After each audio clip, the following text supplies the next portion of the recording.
CRD. I don't know. It's like, but basically you got to do your gain time. You do 85% of your time in Florida. You don't get, there's no parole. And then when you get out, sometimes they make you do the rest of that gain time on paper too. It's like there's no, you get no Damn. incentive. Yeah, Florida's hard. You do pretty much 90% of your time, 100% of your time, but 90% usually inside the I institution. have in this world is my laws, my word, and I don't break them for good.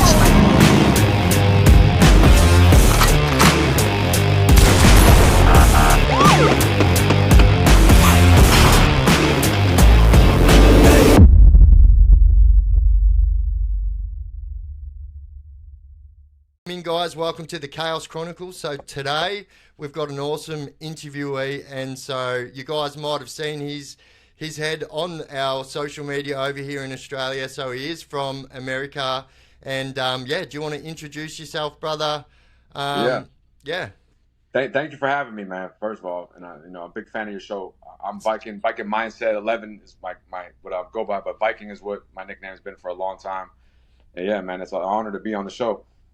It's an honor to have you here too, bro. And like we just said earlier, like I've been watching your stuff for a while now, and you've got some real like. The thing is, right? I've found is people try to promote this prison lifestyle and stuff and go about it the wrong way, and what I've found is yourself, like myself, you just tell it how it is, and that's what I liked about like yourself, mate. So, yeah. Thank you. If you so, do you want to tell us a little bit about yourself and maybe start off with like don't go right into your prison time right now, but just tell Yeah. us a little bit about how much prison time you've done, and then we'll take it back a bit and then move right up to that at the end. Okay. Yeah. Well, I'm born and raised in Florida, South Florida. Just right there on the east coast of Florida. And growing up, I progressed like pretty much what seems to be the people that I grew up with inside of these facilities. Is I went away as a juvenile, basically 16 arrested, 17, 18, 19. And then it's called youth offender or YOYA Yeah. program, And then from there, at 22 is when I caught my bigger charge as an adult. And it was from 22, I got arrested, 23, 24, 25, 26, 27. I got out right at 29. So, I spent pretty much all my 20s and half my teens, unfortunately, inside of there. Yeah, And so you hit the juvenile system, which is very common, isn't it? You know, you hit the juvenile system before you hit the adult system, obviously. But what's crazy, not to cut you off, but in Florida and a lot of places in America too, they have what's called direct file. And even if your charge isn't too outrageous, they charge you as an adult. So on my first charge at 16, they send you to a floor in like the county jail, which is all juveniles, but you're not in, you wait at the juvenile detention center and they see if they're going to charge you as an adult, and they do, and they send you to the 12th floor of the county, and you can sit there, dudes, and sentence dudes for life sentences. Some dudes have like burglary, like, it's crazy, man. They really, I didn't know at that time. I was real just wild and didn't have the intelligence to grasp what was going on. But Yep. they really want us to stick you in there real quick, get you fast tracked in there. That's crazy too, because that's something we don't have over here as well. So this is something that they are talking about doing at the moment. We've got this really big youth crime problem going on at the moment, and it's a big knife problem as well. And Yeah, I did. yeah, we just don't have. This is something that I don't agree with. Children being charged as adults. I think that when kids are, say 15, 16 years old, they don't have the mindset of an adult. So like No, they shouldn't be charged as an adult. That's what I think anyway. 100%. They the frontal lobe, the frontal cortex, everything, and Hmm. a lot of people were coming back on appeals on that I was in there with. Like I remember leaving, like what they do is so you could have like an aggravated assault with a deadly weapon, or like yeah, it's a bad crime, but at 15, 6 to 8, 17, you should do your juvenile time. They shouldn't send you direct. It's like, but then you go in there. I fought for a year and I got it to where I'd be charged as a juvenile, but I would still use my youth offender. It's so complicated, but basically even though I was a juvenile, I had to take an adult charge that's on my record for the rest of my life. But I still went into a youth offender prison, which is from 15 to 24. So isn't that, yeah, 21 or 24, something like that. Yeah. So it's like you're learning, and think about someone that's 21 compared to a 17-year-old, man. It's like two different worlds. Yeah, that's right. It's exactly the same over here too. So from about 15 to 21, and it is also sometimes 24. Like I know of 24-year-olds that were still in the youth training centers, and Yeah. And it's then just you no, I go, didn't mean bro. to cut No, you off. I'm sorry. It's like then I remember when I came back in my 20s, I'd see the dudes that I was on the 12th floor. They didn't get that break, and I'm like, damn, I see them, and we're in a main prison. They got like 30, 40 years, and I'm like, damn, you've been in here forever. Like it's pretty wicked. But I mean, some of them are vicious, but there's just got to be. It's deeper than that when you know somebody personally and you know what's going on in their home and certain things. It sucks because yeah, that's right. they're kids, you know what I mean? Some of them, hey, look, I get it. You did some real wicked shit, but other than them, it's like, damn, man, I know what he went through, and but it is what it is. Yeah, it is. All right. Well, so do you want to tell us a little bit about your childhood and maybe what pushed you into that crime world as a young man, a young teen? Yeah. For me, I don't have like the traditional story until later on in life. I grew up sports. I guess when you're young, you don't really know what's really bad. You know what I mean? Until Yeah, yeah, you know what I mean. So it's all normal, it's all good, and then that's when 7, 8, certain things started happening in my home, and like not like towards me, but things towards family members, or I would, my mother. I didn't understand mental illness and drug addiction that was prevalent in my home. So when yeah, the cops are coming and stuff like that, and they're pointing guns at a 7-year-old, get down, looking for a family member, you know, it's not that it like, oh, that was my excuse to go do. No, no, I didn't feel like that at all. I still was at school, still in sports. But when it came to taking my friends from these places in school and sports, I was like embarrassed to bring them in my home. yeah, And yep, you know what I mean? And I was like really we go by like grade point average, 3.7 GPA.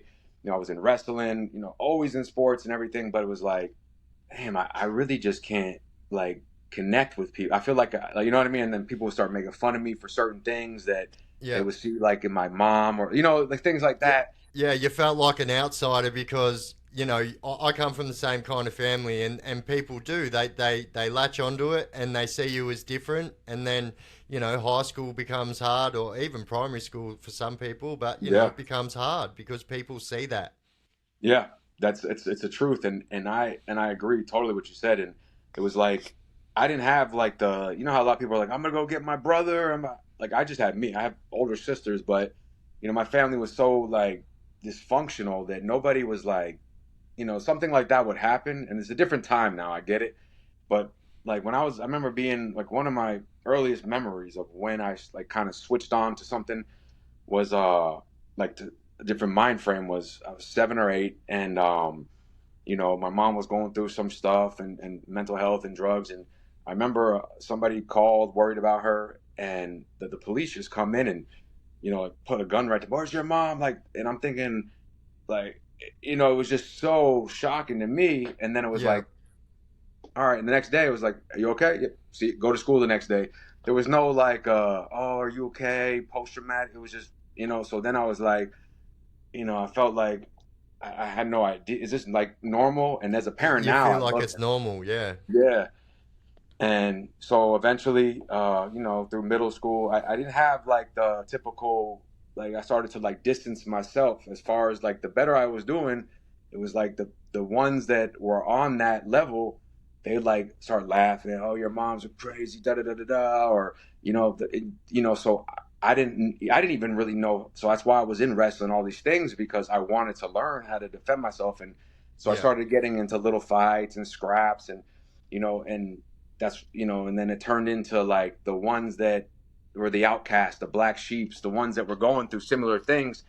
I would gravitate towards them, yeah, and I could like just be myself. I felt like, and from that moment, I'd say about 15, 16 was when, we would just be wild kids running around, fighting and whatever, just doing dumb stuff.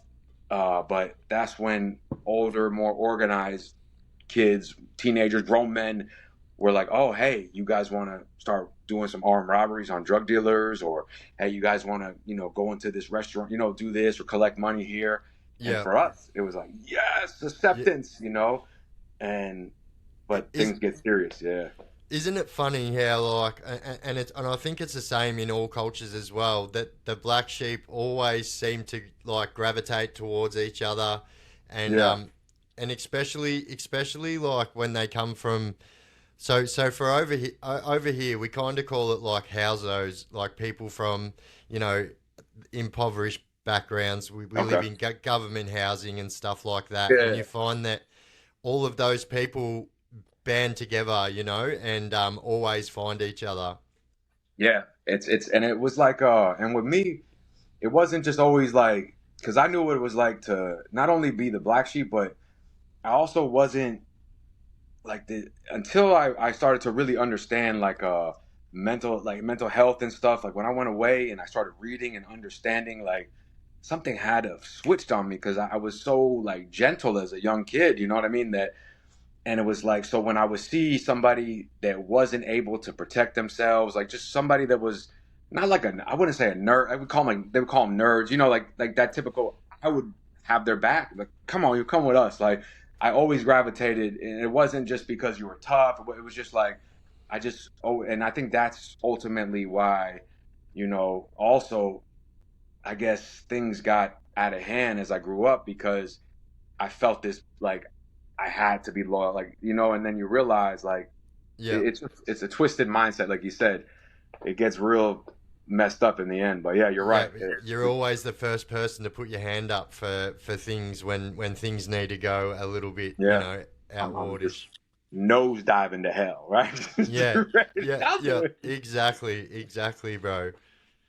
So that's it's, you know what, and it literally it always blows my mind, and it doesn't matter who I speak to from what end of the world, like it's always a very similar like path into that life. You know, it kind of Yeah, starts at home, and then you know you feel left out, and like you said, you were the only male of your yeah, family. You had sisters and stuff. So I know myself. I've got a sister, and I know that you feel this kind of, you know, not only you've got to protect your family. You feel like the man of yeah. the house when you're the only the man. You know. And yeah, I remember like, and then like I would see like growing up like in schools and stuff, everyone they have their brothers. You see like oh that family there, but I'm like "Well, I would never run because where am I gonna go? I have no place to go. No, so like at a young age, I learned that lesson, which in a way, it helped me understand that you're gonna have to take even just life, regardless of what it was, whether it's a physical thing or just anything in life. You're gonna have to face it one way or another. You can't run away Yeah, you because I can't remember run. when I did be like and I was like didn't know what to do. I remember my sister saying, like what are you talking to me for? Like you better go, like, and I was like, and I remember that feeling of like being a coward, but then it was also like, wait a minute. And then I went back, and then I was like, oh, they respect the violence. This is cool. And then that's when other people are like, hey man, I respect what you did, and then we kind of all gravitate because the same people that are getting bullied and picked on or have problems with such and such are like the same going through what I'm going through in life, and it gets deeper and deeper. But that's how it usually starts, and then that's why as a father, man, I try to always just do my best to just talk and just be real calm and just break things down to my son and make sure he knows how good he is and anything he wants to talk about because you go and find out on your own sometimes it's not always what you That's right, and it's always good too. Like I've got boys as well, and you know I didn't have the proper guidance what I probably should have had, and having that guidance, you know, and like you said, letting your son know how it really is and stuff like that. yeah It's important very early on, you know. I believe. Yeah, like I'll sit there and like I could see certain things, obviously he's a little younger, he's turning 6 soon, but it's like I'll break it down to him just in a loving way, like listen, like that this is what this means, and just things that I remember young, like it would have never even been mentioned to me, like just mind, just keep it moving, you know what I mean? Yeah. And that's what but yeah, 100%. And yeah, but like the point I was getting, yeah, so what I mean is like I always wondered, I was like, what, like I'd ask my family, but they'll, you had a great childhood, you talk to them and stuff. And my father was a good man, he passed away, but he just was sick and ill, and that was another thing that bothered me, was like is that weakness, like I didn't know anything about who I was. And so I guess, and then going out there and learning it all, I always wondered like what turned me from, like what was that switch. And then it was like you look at that, like situations of your mom has gone through mental illness, but back then we just thought it was like my dad, you're crazy, you're this, you're that. But no, it's a real thing that somebody's suffering on the inside. But to me, it was like embarrassment, you know what I mean? So it was like Yeah, I'll you don't never, understand as a kid. yeah. So yeah, I had a real like insecure where I'll never let somebody ever play. You know what I mean? But really, it was like just trying to protect myself from who I really was, probably, or something. It's probably deeper than that. Yep, yep. All right, so I guess we'll move on a little bit. And so your teen years, and you said earlier that from your teens that you shifted in, you met older people, and as you do, people take notice when you become violent, and people Yeah. want to have you around. So what was the shift from the teen crime to the adult crime? Yeah. So I would say around 15, 16 was the first time I really went into, 15 for sure, is when I went into like my like a juvenile kind of thing. And that's when I realized, like, a juvenile detention, it wasn't a major crime then yet. What happened, that like the people that I thought were tough, they weren't tough. Like these, these youngsters I was around, like I was like, oh, none of them would be able to. Oh, they're not. So from there I'd make contacts and stuff like that, and also other people that I grew up with in school. I'll never forget it. He passed away, my friend Chance. But the way we became friends is, when I think I went in there to juvenile, like for the first charge was like that, like a fight. It was a stupid fight, and they took me there, and I got out, and I was all in, like, food and everything. Just people in middle school, like it's like ninth grade, eighth grade, and we were like, you know what? Let's just go rob all these drug dealers, man. All these, because we weren't into, like, we were doing dirt bag on dirt bag crime, and Yeah, this yeah. is like, yeah, no civilians, but we're like robbing ninth graders, 10th graders, taking, just being wild, and we go party with these girls. But so one night, people take notice, like you said, and I would always know, like you said, I would go to the extreme, and where other people, they, and my friend Chance, like, hey, I remember I was sitting in like or AO, remember American Online? Remember that? Remember Yep. AOL? I don't know. You guys remember that? Yeah. AOL. Yeah, AOL. Yep. my friend Chan, he messaged me like, "Hey, I heard you are doing robbing, pulling heists on drug dealers, man. Let's hang out." So I link up with him, and he's like, "I heard about you." And when I got to him, it was more of an, or like, I was like, "Oh, these are the people I thrive." This is the other dudes I was with. They were kind of like ragtag. Yeah. This is, and they were serious about being serious. You had a couple of generations of people that have been doing this now. People that are just coming home, and it fascinated me. But really, a lot of people think it's the beginning, but it's really the end. And that's when we started getting put on to more. All right, hey, we want you guys to go in this house, take this safe, or go in here, get this, get that, go beat this guy. And we would do it, and we started getting money and women and partying. So I remember, for instance, like I was still 16, right? And we're in this drug dealer's house, and we're ripping out the safe off the wall. And I remember my dad's calling me. I had the old block Nokia. He's like, "Where are you? You got school tomorrow." And I'm like, "I'm in a movie. Dad, I'll call you back." Like, still such a kid, Yeah. um, but the difference is between my friends and me is that I always had the propensity at that time for violence. Like I would go to that next level. And there was only maybe one or two of us. So from there, we started to meet more violent older dudes that would use us. That's all they were doing. Because now looking back, is what they were doing is they all probably came home in their 20s or 30s from prison, and they didn't want to have to do this type of dirt because they know that they'll go right back for 20 years. So they'll hype us up.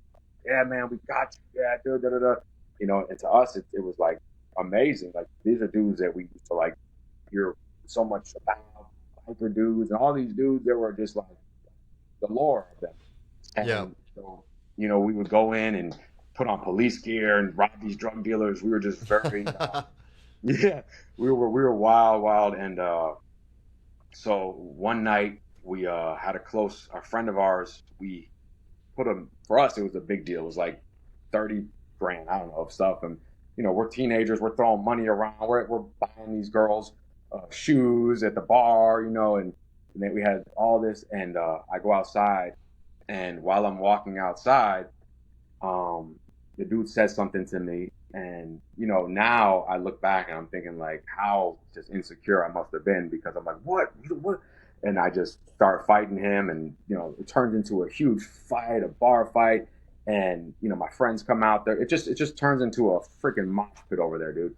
Yeah. And, it just whatever. And it's the end of the fight. Someone's calling the cops, and they're like, we all get back in the car.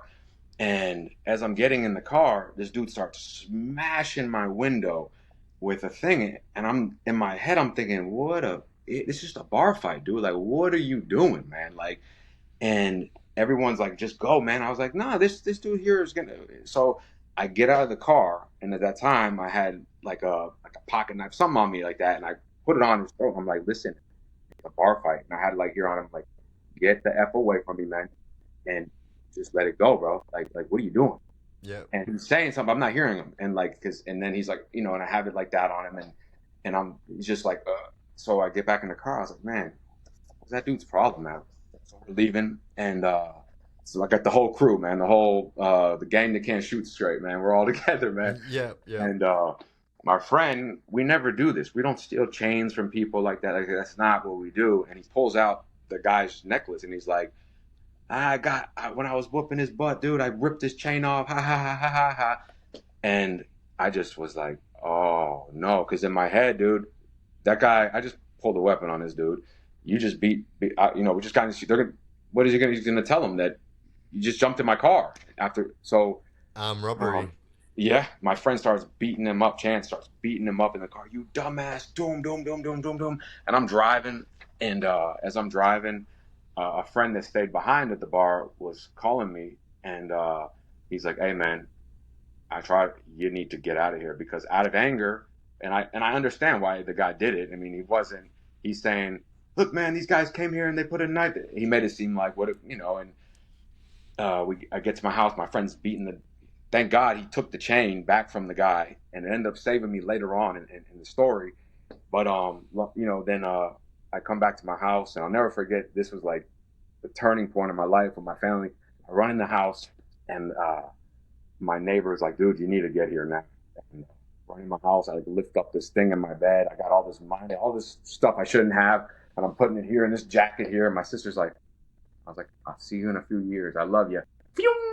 And I run, I get in his house, and I go on the run. I remember watching the cops, like SWAT team everywhere, because they're thinking that this violent episode happened, and this guy's probably, and we all split up. I hide in my friend's house. I stay there for a couple of days, and I go on the run, and I'm on the run for a while, and I turn myself in eventually, but what I do first is, I get a lawyer, and I have my friend give me the necklace, because that's not my MO, dude. Like, I've done some dirtbag, but we're not doing that. We're not snatching chains. And so, Yeah.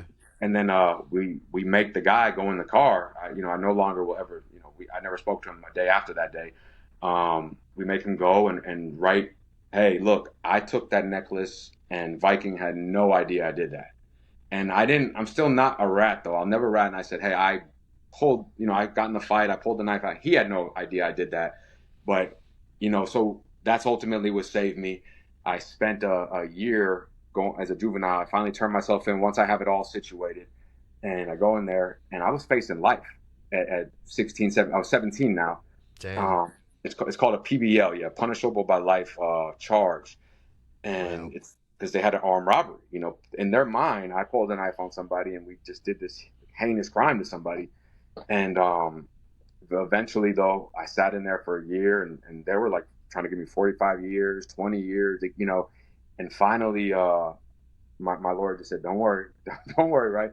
He goes, he talked to the victim, and the victim finally came forward and was like, "Listen," I was saying, he kept it real. He's like, it was two different episodes and whatever. And you know, and he's like, you know, and that was what saved me, man, because I didn't, you know, and he had he could have destroyed me, and he wouldn't have been wrong, you know. It was he could have felt how he felt, but you know, thank God that he didn't, and he told the truth. And I go in front of the judge, and my lawyer goes, "All right, now you're going to take what's called an open plea," and I'm like, "Well, what's that?" And he goes, "Well, it's basically the state still doesn't want to come down. They wanted to give me 10 years." I'm like, "What, dude? No, no, no, no, no, no, no. We're gonna just."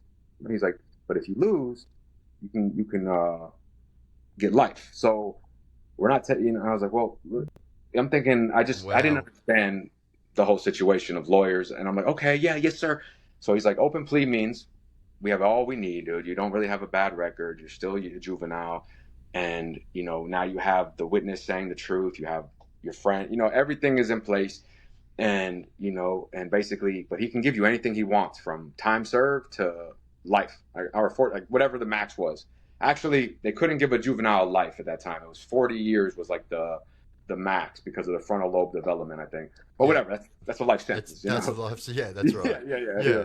Yeah. And so yeah, so I'm like, uh, let me think about it. But I didn't have like, this is where I learned the reality of everything is that, you know, after being in here for a year, and when you go through the juvenile and the direct file, and then and in South Florida especially, it's wild. It's violent. It's wild, and you have a bunch of youngsters that are so scared of prison because of all we're hearing that they're going the extra mile.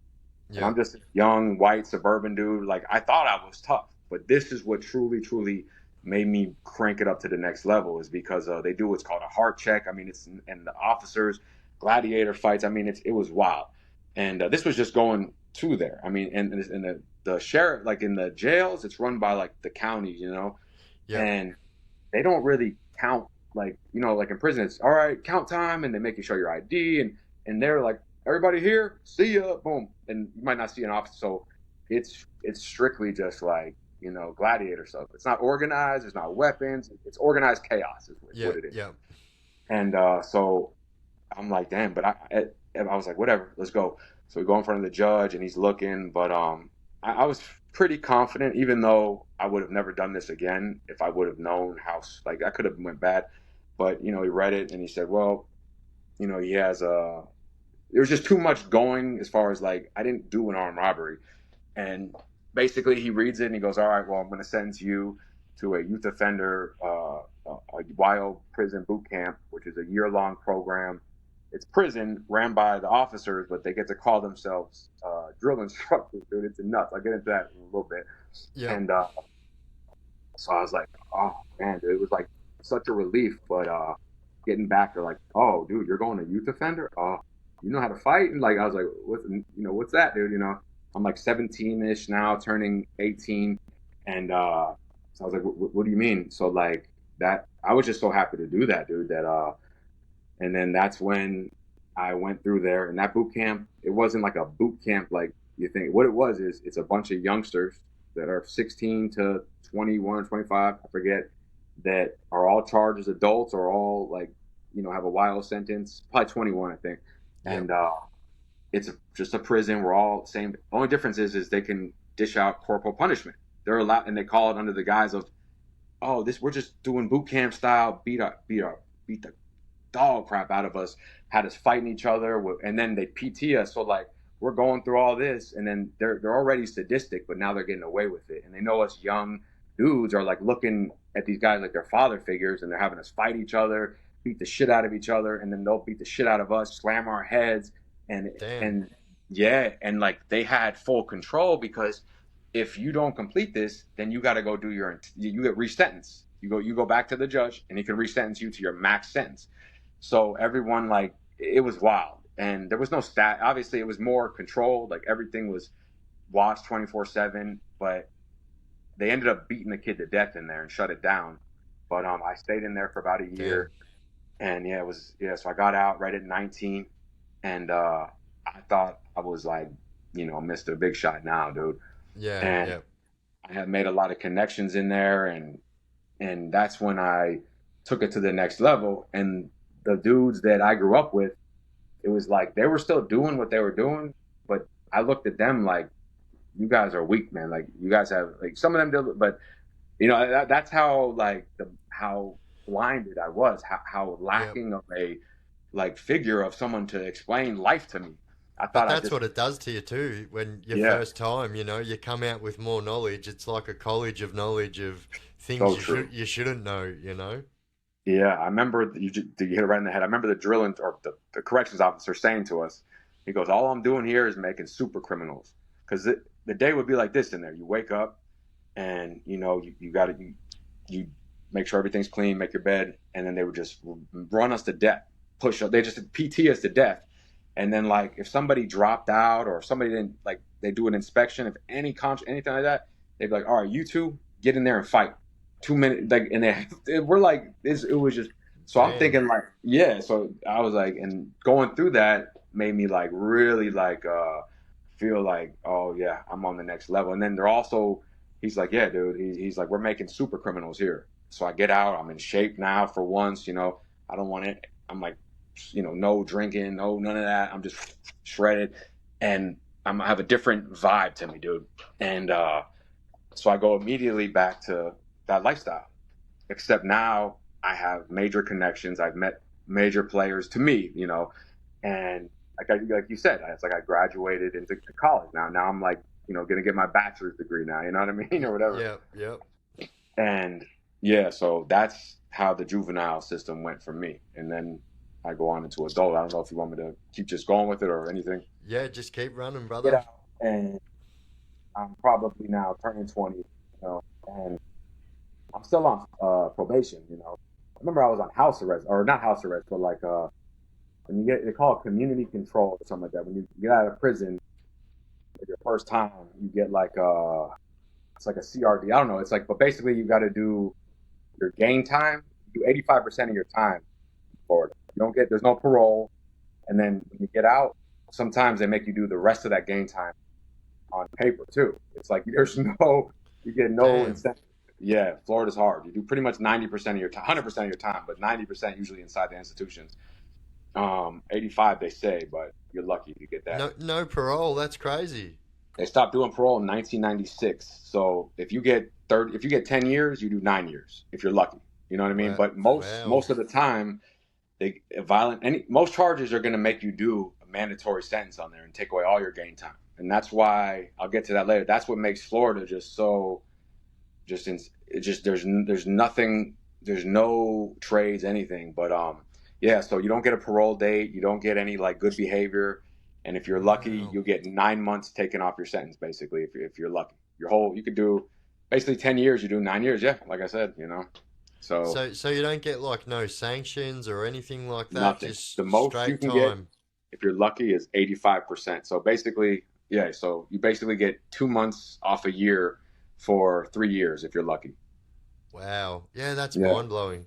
yeah Yeah, it is. And then, and so if you get any type of anything happens while you're in there, you lose your game time. You got to look like, okay, I got to do. You just end up saying fuck it, like excuse me, but I know so you can swear, bro. It's all good. okay, all right. Yeah, yeah, yeah, Woo! All right, so now I can let it loose. All right, yeah. yeah. Just my brain it goes 100 miles an hour a lot of times, and All I'm good, like bro. Let it visualizing a let lot it as out, I mate. talk to you. Let it out. Yeah, yeah, it's like therapy, man, talking to you.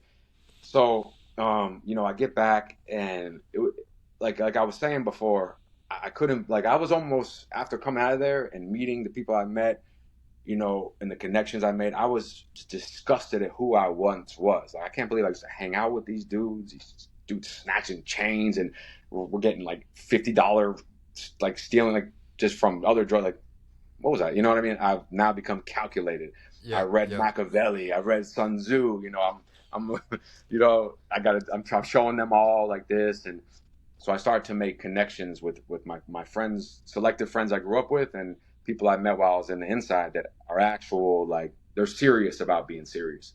Yep. And I remember when the community control is like basically you don't have any like electric monitors on you, but you have to everything you do you have to write like I'm going to the store. You have to give them a schedule of your day by day. Okay. Yep. And yeah, and I remember So you're still controlled. yeah, One yeah, up. yeah, yeah. You get it. Yeah, yeah, it's 100%. And they usually do that for your first. They call it letters when you go through Florida prison system. So your first time, you won't have a letter. Second time, they'll say A, and then your number, your prison number. B, Yep. and it'll go all the way through the alphabet. Hopefully, you don't. But so the first time they usually put that on you, and you'll do the rest of whatever time they sentence you to in there. So for me, if it was a 5-year sentence, doing those 3 years, I would do 2 years on the community control, 18 months on community control. So, whatever it was, and so, dude, I was like, I didn't care. Like to me, like looking now, I was like, I cannot believe how I was living like, right in the face of like out there, and I Yep. had the whole, I don't know, I'll get to that advice, but having the whole world in front of you, and like, you could do anything you want, but I'm choosing this. You're And it was hungry like, for that. I get it. I was the exact same. So yeah, believe yeah, me, I really get it. You just want that, and that's what you're hungry for. yeah, and it's just like you said. I was hungry for it. It's the best way to put it. And now I think I'm actually like just so cool, whatever. And my house has always been like this growing up. Is there's always that friend where the dad nobody's home and no one's coming home. You Yeah. got what I mean. That's the house they skip school at. So I've always had that, and so my dad and I, God rest his soul, he lived his life, and he loved to enjoy his life. So basically, when I came home, we lived together, and I was paying rent and everything, and I was doing good, but I was crooked, 100%. But you have to look like. So I remember joining like a college or something because I was always really good at school, always good at doing that, and like but it was all just a ploy. It was a ploy to Yeah. get out the house and just continue the operations that we were doing. And I remember we would all come to my house, and it was like 9, 10 of us there. We'd party it up, and I'm on community control, and this officer, he'd come in there, and like that's when I started to realize how crooked law enforcement really really is. Like they're no different than any. I used to like look at them and be kind of like scared, like as going through that. And I'm like, after coming out of there, I already know you're worse than me, a lot of y'all. Yeah. And That's right. Yeah. so I mean, this he didn't really he was once him and I got an understanding. He let me do whatever, not whatever, but as long as I didn't embarrass him, he wasn't coming there to give me a hard time. Yep. And so I remember being on community control, and we were just wild. I'm like going to the college here to do this, and we ended up what was it like rolls like they're like ecstasy, I guess, whatever it was, but like we end up somehow getting a whole bunch of them from whatever organization we took them from, and we started this whole little thing going on, and I remember like just looking back now, I had it, just everyone just we were doing it all out of my home while I was on community control, and I'll never forget like the people that we took it from. They come straight to my house, and we have this huge fight. Chance stabs one of them, and this whole crazy chaos goes down, and But I remember they let me off early. I remember going in front of the judge to get what's called a early termination. And I'll never forget what this officer said. He goes, Viking is, he calls it, but he's like, he's done everything on here. He's paid his money. He's always gone to school. He's never given me a problem. That always passes. It goes on and on and on about all this stuff. And he goes, but he will reoffend and we should not let him off early. And the judge, but I think he just put that last little bit in there to kind of like Yeah. cover, Just had to add that in yeah, there. to cover his ass, Yeah. And but the judge is like, well, You paid everything?" And he's like, "You're off." And I said, "Cool." It was like 4 or 5 months early. Like it wasn't, like, but like you can file that in Florida, like early termination, if you complete everything and you only have a certain amount of time left. So I was like, "Damn, it's on!" Like, Jackpot. Yes. let's go. But like looking back, it was like nothing changed. It was just the surroundings, the scenery, and but that's when I was able to reach out to some of the dudes that I had met while I was inside. I stayed in contact with them, but due to that situation, they didn't really. It was too hard to come around with all that type of hold on me. So I would link up, and they were older dudes. Some of them, bikers, whatever. They were organized, and Yeah. Yeah. that was what I wanted to be a part. I wanted to be in something like that and you know that's where I started to really, really learn.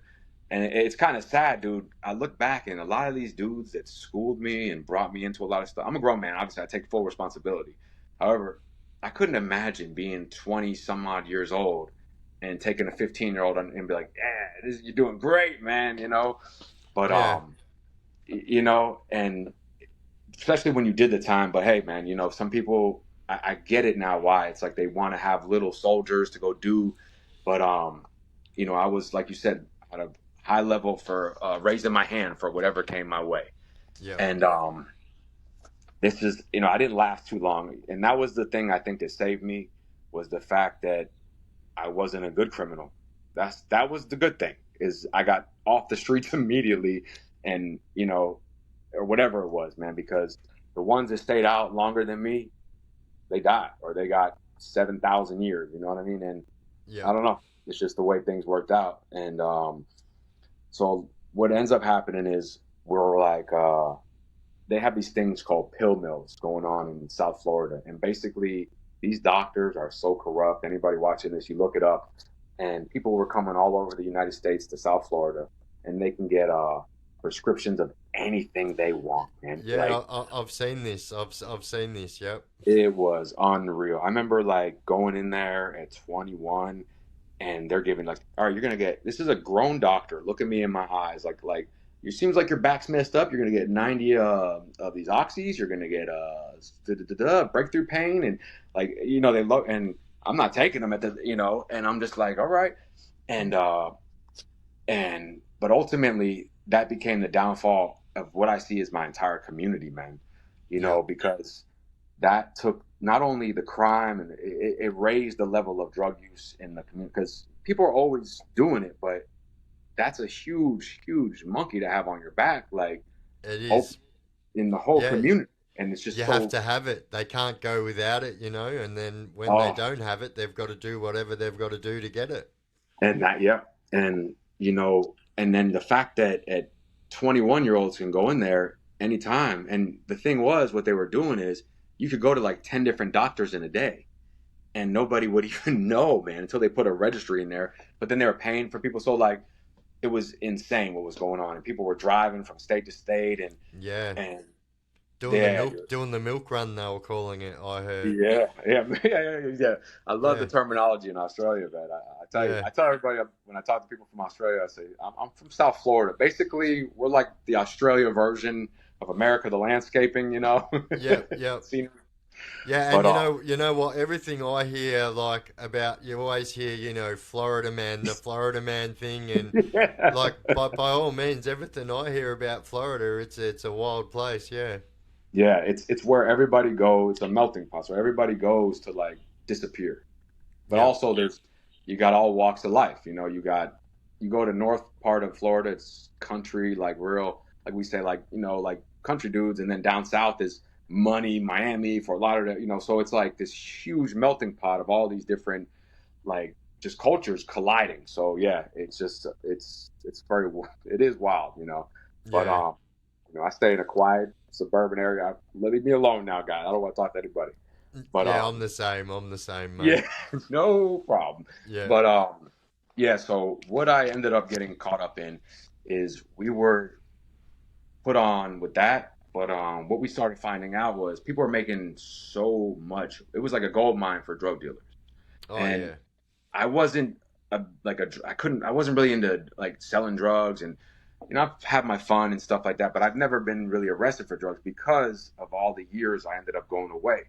I didn't like where a lot of my friends, they, I saw when I came home, it was like I saw what the pain clinics did to the community, and it devastated it. And obviously Yeah. everyone's responsible for their own destiny, but I mean, if you're handing out stuff to an addict, the way it is what Yeah. it is. Yeah, and when it's that easy to get, I mean, It was like that yeah. it was lit, and it's the doctors like just here, here, here, here, here, here, here, here. Like it was unreal, Yeah. and that's another thing that's I started to really wake up about a lot of corruption, because imagine being a doctor at 50 some odd years old and looking at these 20, 19-year-old dudes and handing them so much of this dope and pills and just with a smile, and it's like, wow, man, I could never in my life think to just, here you go, youngster, have ruined. But that's the It's a whole corruption different level of evil, and they were getting of kickbacks from demons. it and everything. Oh, that was the thing that the company was giving. Yep, exactly. The whole pharmaceutical.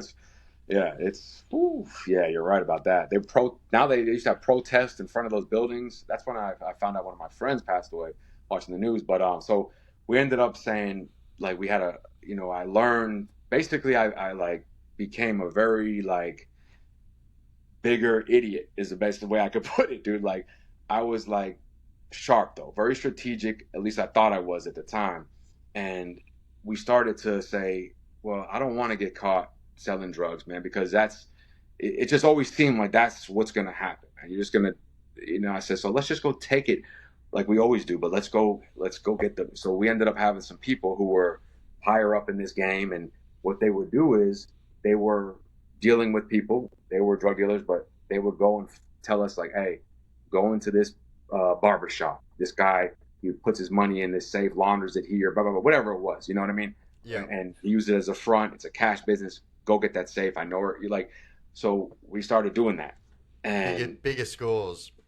yeah, and and I'm dealing with people that are more organized. They're not playing games, and like they're getting, they can handle, even though they could get, they're using all the drugs in the world, but you wouldn't know Yep. because that's just their life from day and night. So I started to really like get deeper into that world, and that's when we got put onto a lot of different, like you said, we'd have these strippers, and they would knock on the doors or flirt with these dudes, leave the windows open, and we'd come in there. Sometimes hopefully nobody was there, but whatever it was. And even though it's dirtbag crime, drug dealer, it doesn't matter. You're still going in homes, you're still causing damage, you're still going in the car, and you're going in businesses. A lot of what they were doing is, say they had like a fish business or whatever, like they were just regular anything. That's where the money would go, and we would Yeah. know where to say, and we got put on by the people that were working And with that them. they were just using them as fronts, obviously, to launder Yeah, cash yeah, or yeah. whatever. Yeah. And the dude, this kid Dan, or not a kid, grown man Danny, he's like, he called it building a castle, and it's just such a grimy game, man. That he would like watch these guys grow, and they buy everything from him, and they get up and start to get big, and then he'd send us to go get everything from them, and and he'd be like, man, that's crazy, man, and it's like, it's just betrayal, but what do you Yeah. expect? Yeah, Yeah. And that's exactly what it's like. I mean, that happens over here too. We do the yeah. same kind of stuff over here too. It's Just just build them up so you can take them down. down. And you know what though? It's like if you look at it, that's what I was doing to myself anyway. We're all doing it just one way or another. And so we just started to get like real kind of we just were so, now that you're doing it, like we just thought we were so good at this that we had, but like the police knew, and they were like really investigating us because, like I said before, you're going in these places, and yeah, this could be where this guy's a drug dealer, but that doesn't mean there isn't civilian. Like this is an apartment building, or it's a restaurant, or whatever it might be hypothetically. And but we would go in there, and however it was, or however we had to do it, and but we were just living for the day. We'd go and party and hang out with these girls and this and that, and then boom, and we were just like, we like thought we were like Huckleberry, and I'll be your Huckleberry. We thought we were like Doc Holliday, and we were just living like and so yeah, we like really thought we were like these like cowboys, dude. That like, we love watching all those movies. We really did. We love Scarface. Like that's what we'd always be doing, man. Like, Yeah. and yeah, and but Best movie, by the way. let me tell you Scarface. something. That movie, man. A lot of people don't understand. That's a Greek tragedy, dude. That is really like you. When I was younger, I watched it and I was like, "Oh, it's so cool, man! Yeah, yeah, yeah." But as a grown man, it's like, wow, this is a really like a real how a man goes when his when Michelle Pfeiffer's saying like, "We're the ones that are losing, don't you see?" Or you know, like, and then he's like, "I'll be with you in a minute, baby." Did she call? Just it hits. It's just sees it. You see it very different Oh, because it's 100%. It's a tragedy, yeah. yeah, and it's very well written. I mean, there's parts in there that are over the top, but of course. But as far as like the downfall, man, it's like any man. You know what I mean? Exactly, yep. It really is on all different levels, whether it's to the lowest or the highest. But same here with me. It became like so this is what we were doing, and this girl that I was she was setting up a lot of dudes, and we were just having fun, like you know. Yep. She ends up getting caught with something, I don't know, drugs or something like that, and she was telling them like, "Oh, I know who's been doing these armed robberies on this guy, and kicked in that door there, and took the safes out of here."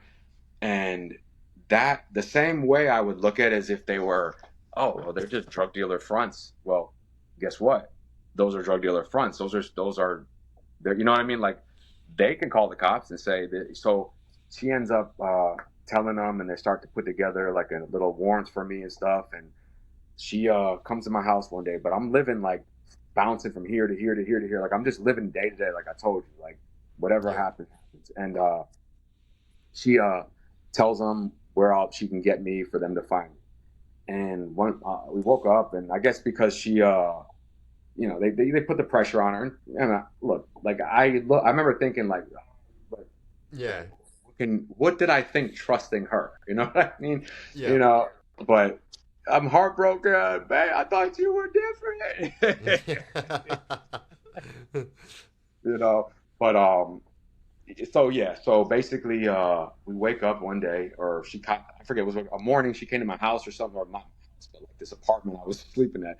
The landlord was literally on the pay. It was like once I learned how corruptible this world is, man, it's sick, dude. And you Oh, it know that's is, yeah. why I stand against that shit now for the kids. But at that time, like it was like, oh, this landlord, oh, you come here, man, come hang out with us for a little bit. Don't worry about it. You could go to any of these apartments here, 3, 10, 12, anytime, you know, and I would just go from each one to the other, and he would just party with us, and that would be where it was just wild, man. And I learned this from dudes that were older, and they taught, oh, dude, no, everybody has a price, man. What are you talking about, dude? And you don't, so, but I was always told, man, violence is the worst thing, though. You don't, violence is what brings everything down in the end, dude. You know, and Absolutely. yeah, and we were reckless, man. We were getting reckless, and we were living like cowboys, and we were really just happy with a lot of. We were just feeling like we could do whatever we want, man. And there comes with a price with that. And so she's there. I think she had knocked on my door. Or she was there. So I forget what it was, but she's like, "Hey, we gotta." Like she was telling me we gotta collect money, or she knows where some stuff is. It was like this combination of like this whole. I'm gonna go by myself if you don't go. And she hit me with like, man, you're not a real, like a real man. Like, and at that time, like, what? I'm a real man, you know? Yeah. And like, like, we go to the house, and I remember like we get in this apartment building, and it was like she knew the people, but it was this whole thing. They owed her money anyway, and she knew where the shit was. It was like, but like we get in there, and there's cameras everywhere, and I'm like, I didn't care because like that's what we did. Like we were drug dealers, but like I was like, wait, I'm walking back. I was like, what is it? She's like, I got the key and everything. So she pulls out a nail clipper, and she starts. I was like, what are you doing? And she's like, I don't know, wait. And I'm thinking, I start like, I know something's wrong, but I'm thinking in my head, no way, not her. She would never. And so I remember I kick in the door, boom, and I go in and I'm looking. I'm like, where's the shit? And she's like ripping the clothes up, other stuff, and like putting dresses on her, like taking clothes in a bag. I'm like, what are you doing? Where's the? And like, you know, there was some stuff in there, and but like it didn't seem like this was. It seemed like almost like she knew these people personally, and like she was. It was just weird. Too And convenient. yeah, and we come out of there, and the whole place is surrounded, cops everywhere, Wow. and I don't know how this happened, but I got away.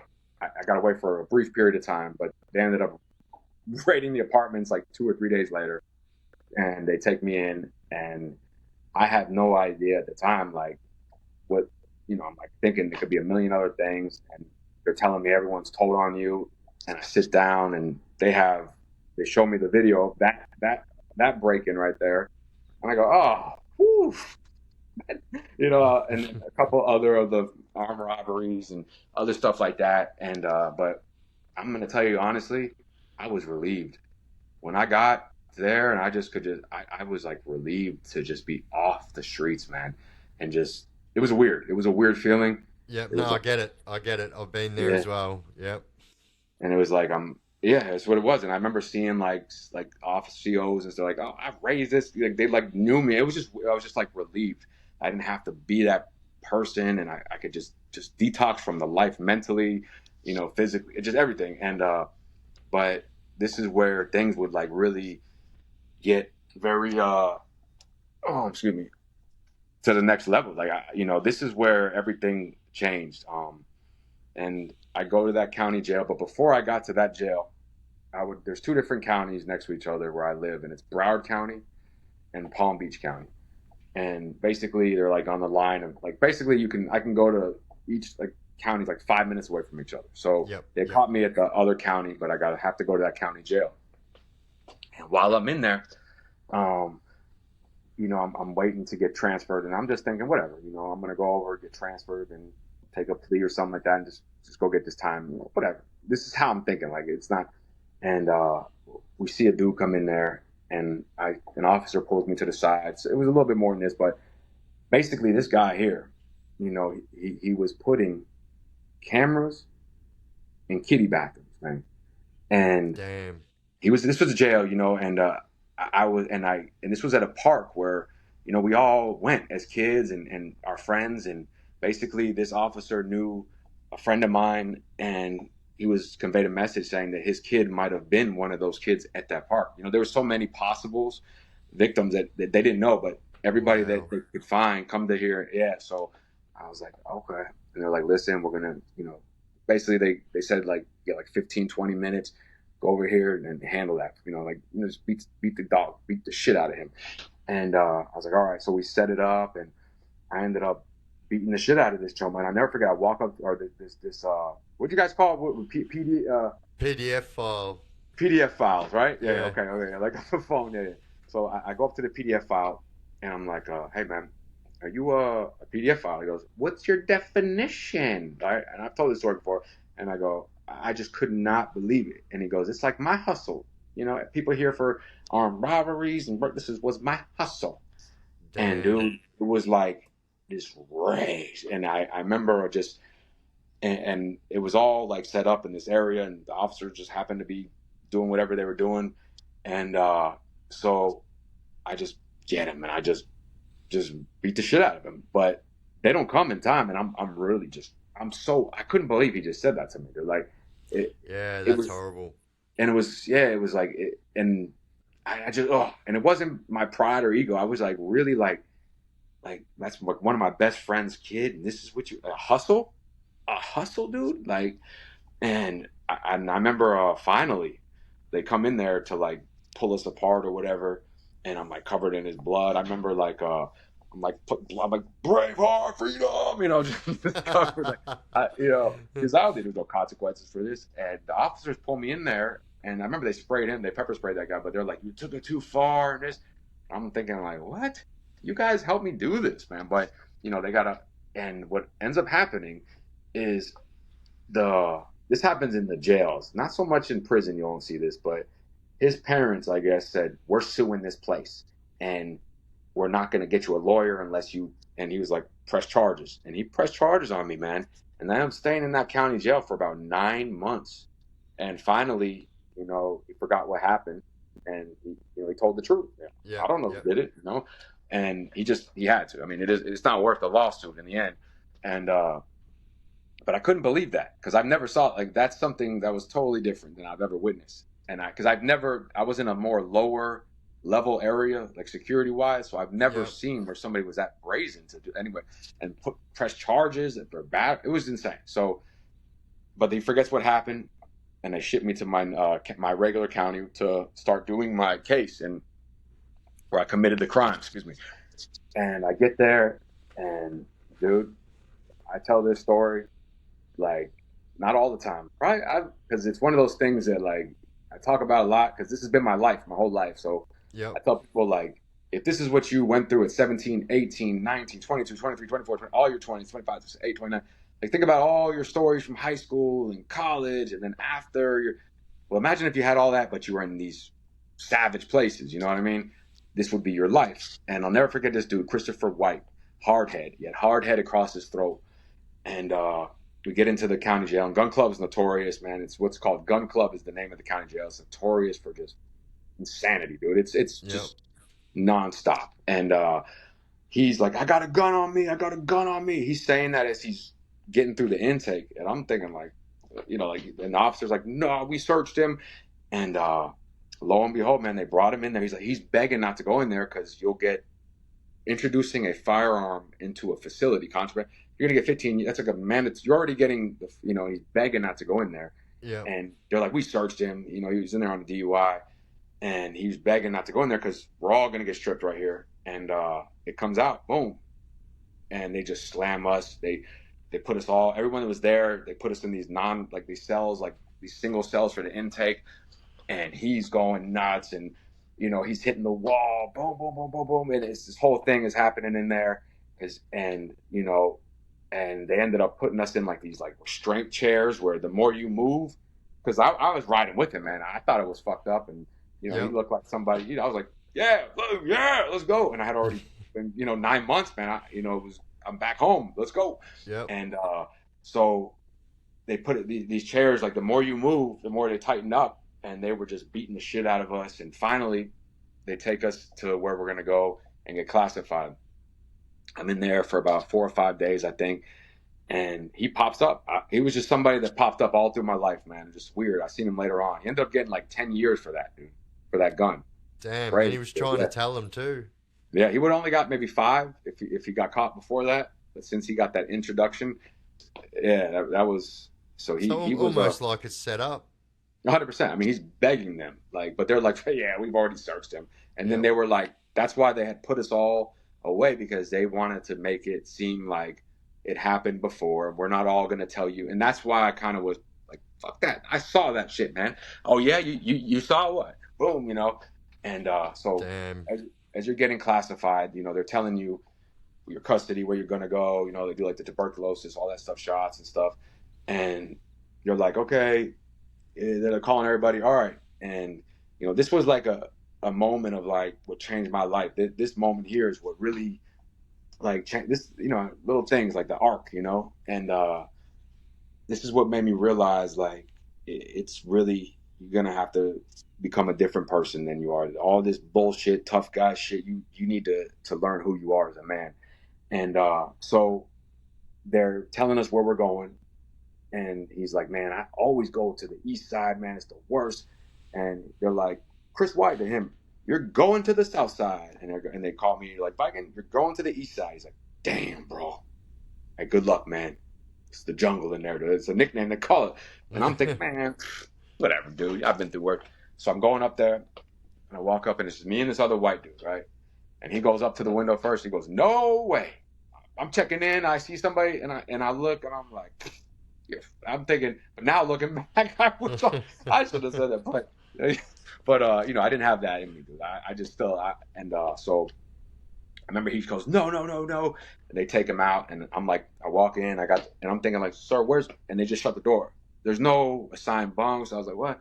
So I'm walking, and it's 2-man cell, and I'm looking to find like, I don't even know where to go now, and I could feel the energy in here. It's a different type of tension. Everyone's got red bands on, which means some people got death penalty cases. It's a real serious place. People are fighting for their life in there. No one's doing county time in here. Everyone's fighting for their life. So I said, oh shit. So I'm walking. I remember looking at like, not here, white boy, not here. So I keep going. I'm going. I'm like, finally, this Mexican dude's like, you can come in here. And I was like, all right. Well, I laid my bunk out, and he's like, we're talking during count, and he's like, listen, man. Be honest with you, like, I don't know if you did time, whatever, the razor blade. So I kind of tell him a little bit about myself. He's like, make sure that I'm not, like a PDF, make sure I'm Yeah, not yeah, right, yeah, anything like that. And once he sees, I'm cool, and you're in the county, so he knows where I'm from. Kind of 6 degrees of separation. We know some of the same people, whatever. But he's telling me, he's like, everybody's, there's thieving in here. People getting stabbed. They're getting beat. One dude, they're like, just got beat to death. The shit beat out of him for real. Like they were jumping off the bunks and and there's no, but they come in there and they're just like, 1, 2, 3, everybody here, cool, and they just leave. yeah, So like, yeah, and everybody, like, and the officers know a lot of these inmates because it's the county. So I was like, oh, okay. He's like, yeah. He's like, the razor blades are all in the mirrors. And he's like, if you get a razor, you have to go and get the cocoa packet. He's like, teaching me. I was like, all right, man. And I remember like immediately I go call my mom. I'm like, hey, can I get a bond if I get one when I go to court? And she's like, well, call me back in 30 minutes or whatever it was. So I go to this little basketball court and I call her back. And I knew, I just knew in my heart of hearts that it's time to be a man about this. I call her and we talk, and she's like, no, baby, I'm not bonding. Even if you get a bond, whatever, when you go to court, I'm not doing it. You need to be a man. What are we going to do here? You're going to go on the, nope. And yeah, I said, I understand, mom. I understand completely. And I remember being on the phone and like, so they'll say, can I get a 3-way or whatever? And what that means is like, can you have your family call someone for me? And if I don't know you, I guess that's a very disrespectful thing to say, especially and like if you're talking to your family, yep, like so it's an ego, it's a testing of the thing. And he yeah, called me like and he said like a little slur to me, whatever. But that wasn't the problem. It was the whole, can I have a 3-way? And like, can your family call someone for? I don't know you. I don't think I've never met you before, but hey, you know, I said, let me call you back. So I hang up the phone. This was like what kind of, and I realized it's time to stop playing fucking game. I remember having that thought in my head, like, I'm over here calling my mom to bomb me out because fuck this, man. It's time to grow up. She's right. And like, I probably didn't think that at that moment, but that was the energy I had. yep, And I go, what's up, man? And like in Florida, it's very, primitive. It's what's up, get there, you straight. And we're going to go to the paint and fight. They call it the paint because all the blood, right? yep, And the mopping. So this was the first mistake I made here. I go, what's up, man? I go, what do you mean? I said something about he goes, what's up then? Boom, let's go. So he's putting his shoes on and he's like, don't hit me while I put I'm like, bro, let's go. Let's run it. He puts his shoes on and I step in his cell. And I didn't know at that time, man, because I had the mentality that, all right, I'm going to get a couple one-on-ones like it was before, and they're going to understand. But this is a different game we're playing here. These dudes are not playing fair in yep, prison, and especially when you're facing 1,000,000 years. So we start fighting. He's getting the best of me, dude. Plus, you got to remember, I'm coming from the streets. I'm slow. I'm thinking I'm tougher than I really am, dude. This dude's been doing 1,000 push-ups every day, and just filled with rage and anger and coffee. And but we're fighting, and all of a sudden, we're just throwing him. He's hitting me, boom, boom, but I'm throwing it. I'm just making a point that nah, that phone's. I'm not going to be harassed. I'm not that guy. And I get hit in the back of the head. I don't know what it was. I want to say like it felt like a lock in the sock, but it was like something. I don't know what it was. And I didn't get knocked out, but I could feel like my boots were moving, but I wasn't going anywhere, and everything was like a little foggy.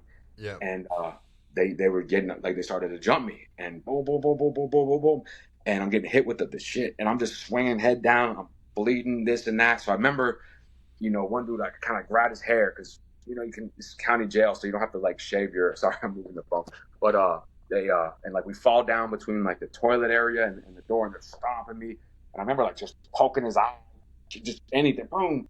And then the dude football kicks me here, and I remember like going to block it like that, boom, my thumb. I'm not feeling it with the adrenaline, but boom, and that's how I got that nice little beauty mark there.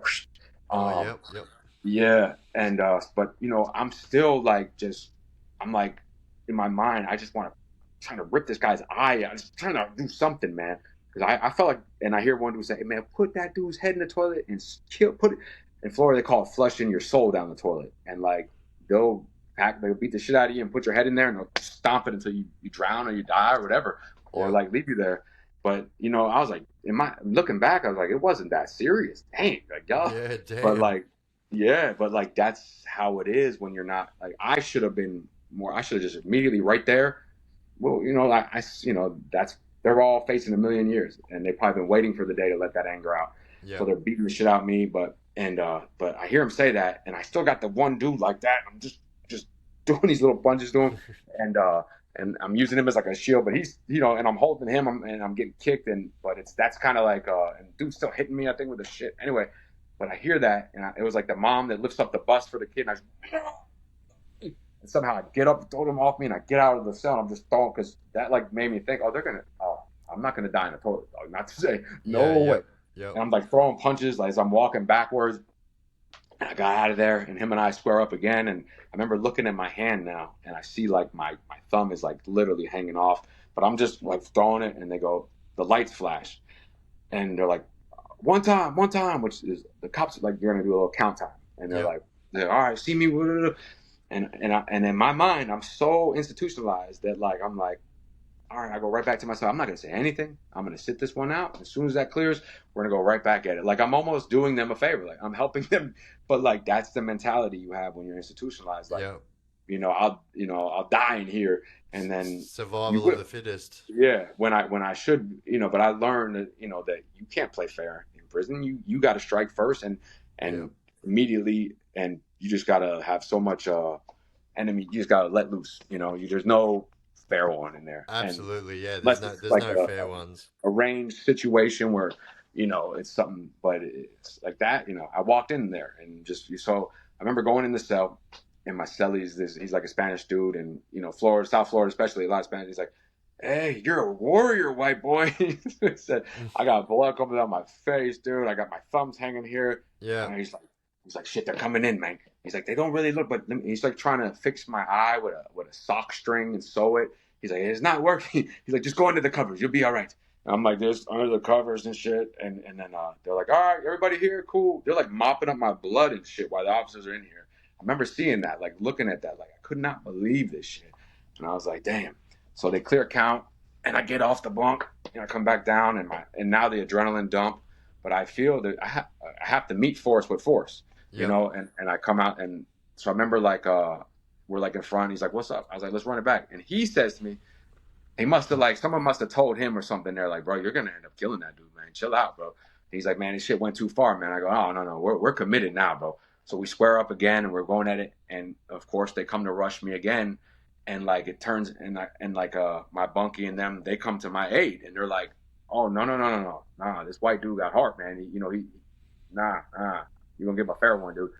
And they're like, "Fuck you!" They're screaming back and forth. They got blades in their hand, and I'm thinking like, I'm a fucking idiot, man, And so they're like squared off, and I'm leaking everywhere, and they're like, "Fuck you, this shit ain't dead." But like now I see, I'm like, oh, okay, oh, now you guys aren't gonna.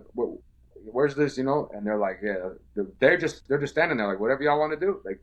So we go back to the cell, and I'm in there, and they're like, "Hey, man, we have nothing but respect for you." So like a day goes by, and my shit starts to turn green, and maybe it's getting infected with staph and Yep. gangrene. It was dislocated and broken. I got a broken orbital bone. I'm hurt, but whoever whatever else, broken nose. So he sees it, but I refuse to like and that was the mindset that's how they build you, like how and it's like what the right thing to do is, like you need to get help, but it's like, nah, I can never lose my reputation. Yep. Like it takes so long to build it, in 2 seconds to lose it. And Exactly.